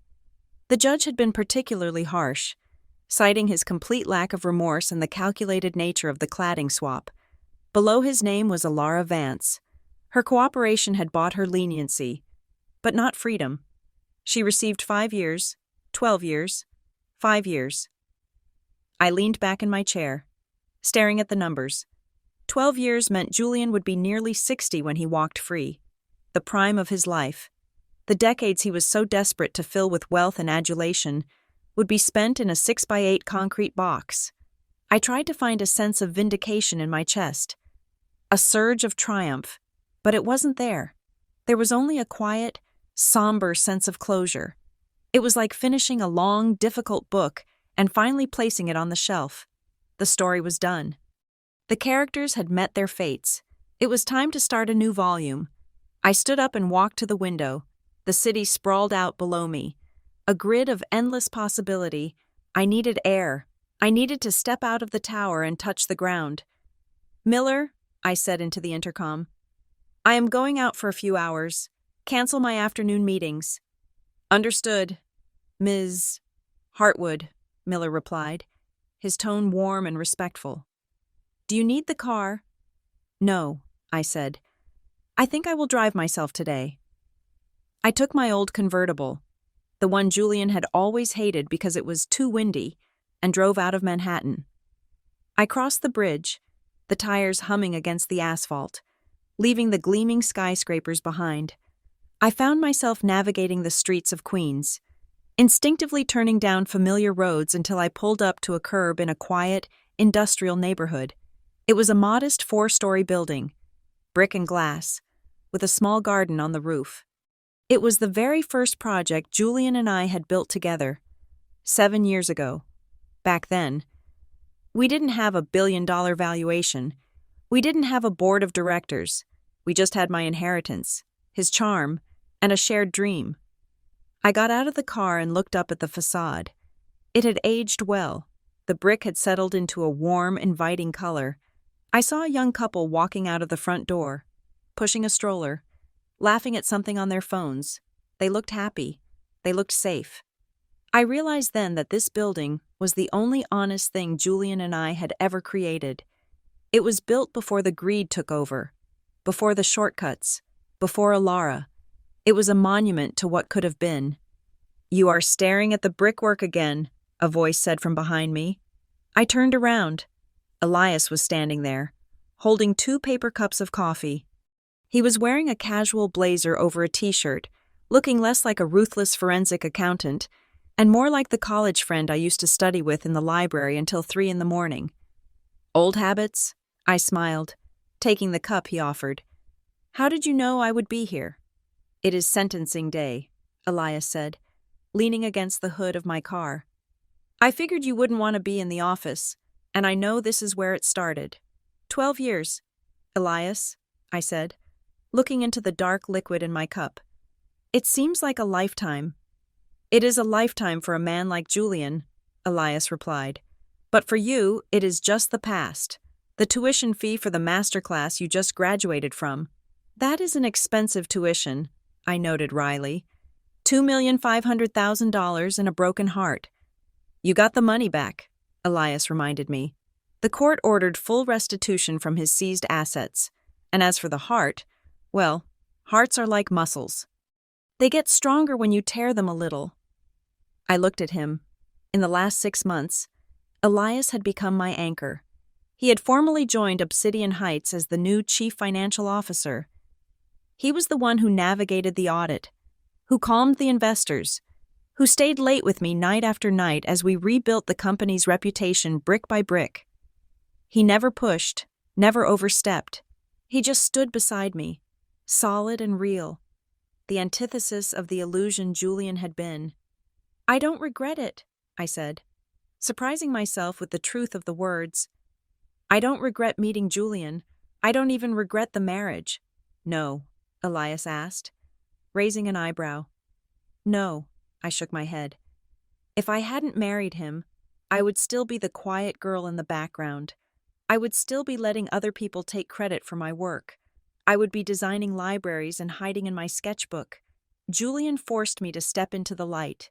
He pushed me into a corner where I had to fight or disappear. And in fighting him, I found myself," Elias smiled, a genuine, warm expression that made his eyes crinkle at the corners. "You were always there, Fiona. You just needed a reason to break the glass." He took a sip of his coffee. "So, Madam CEO, what is next? The world is watching. The stock is up. The critics are silenced. What are you going to build now?" "Something real," I said, looking back at the building. "I am done with vanity projects. I want to build sustainable housing, affordable, beautiful, safe communities. I want to use the Obsidian brand to set a new standard for how people live, not just how rich people invest." "It sounds risky," Elias teased. "The board might get nervous." "Let them be nervous," I laughed. "I own 51% of the vote, and I have the best CFO in the city to make the numbers work." Elias looked at me, his gaze softening. There was a silence between us, but it wasn't empty. It was filled with a comfortable, unspoken understanding.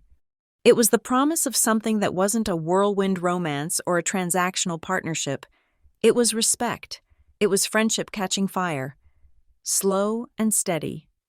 "I am with you," Elias said simply. "All the way." "Good," I said, "because we have a lot of work to do." I finished my coffee and tossed the cup into a recycling bin. "Come on, let's go back to the office. I have an idea for the roof of the Aurora Summit. Since we had to strip the cladding, I was thinking we could install a vertical garden system, turn the scar into a feature." "That is going to cost a fortune in irrigation," Elias warned, opening the car door for me. "Figure it out. Numbers, man, I grinned. I am just the creative. We drove back to Manhattan as the sun began to set, casting long, golden shadows across the skyline. The city looked different to me now. It wasn't a fortress to be conquered. It was a canvas. I dropped Elias off at the lobby and took the private elevator up to the roof of the Aurora Summit. I needed to see it one last time before the new construction crews arrived in the morning. The wind was strong up there, 90 stories above the street. I walked to the edge. Gripping the temporary railing, the city was lighting up below me, a galaxy of electric stars. I could see the Empire State Building, the Chrysler Building, the Freedom Tower. They stood tall and proud, monuments to human ambition, and now I stood among them. I thought about the night of the Golden Gala, when I stood in this building feeling like an imposter in my own life. I thought about the fear, the betrayal, the moment I realized the man I loved was a stranger. Those memories were still there, but they no longer hurt. They were just scars, and scars are proof that you survived. Julian had tried to reduce me to a line item in a ledger. He had tried to replace me with a younger, more compliant model. He had thought that by taking my money and my title, he could take my power. But power isn't given. It isn't a check you sign or a title on a door. Power is what you have left when everything else is stripped away. I looked down at my hands. These were the hands that drew the first sketch. These were the hands that signed the check that started it all. And these were the hands that pulled the plug on the lie and rebuilt the truth. I closed my eyes and let the wind whip through my hair.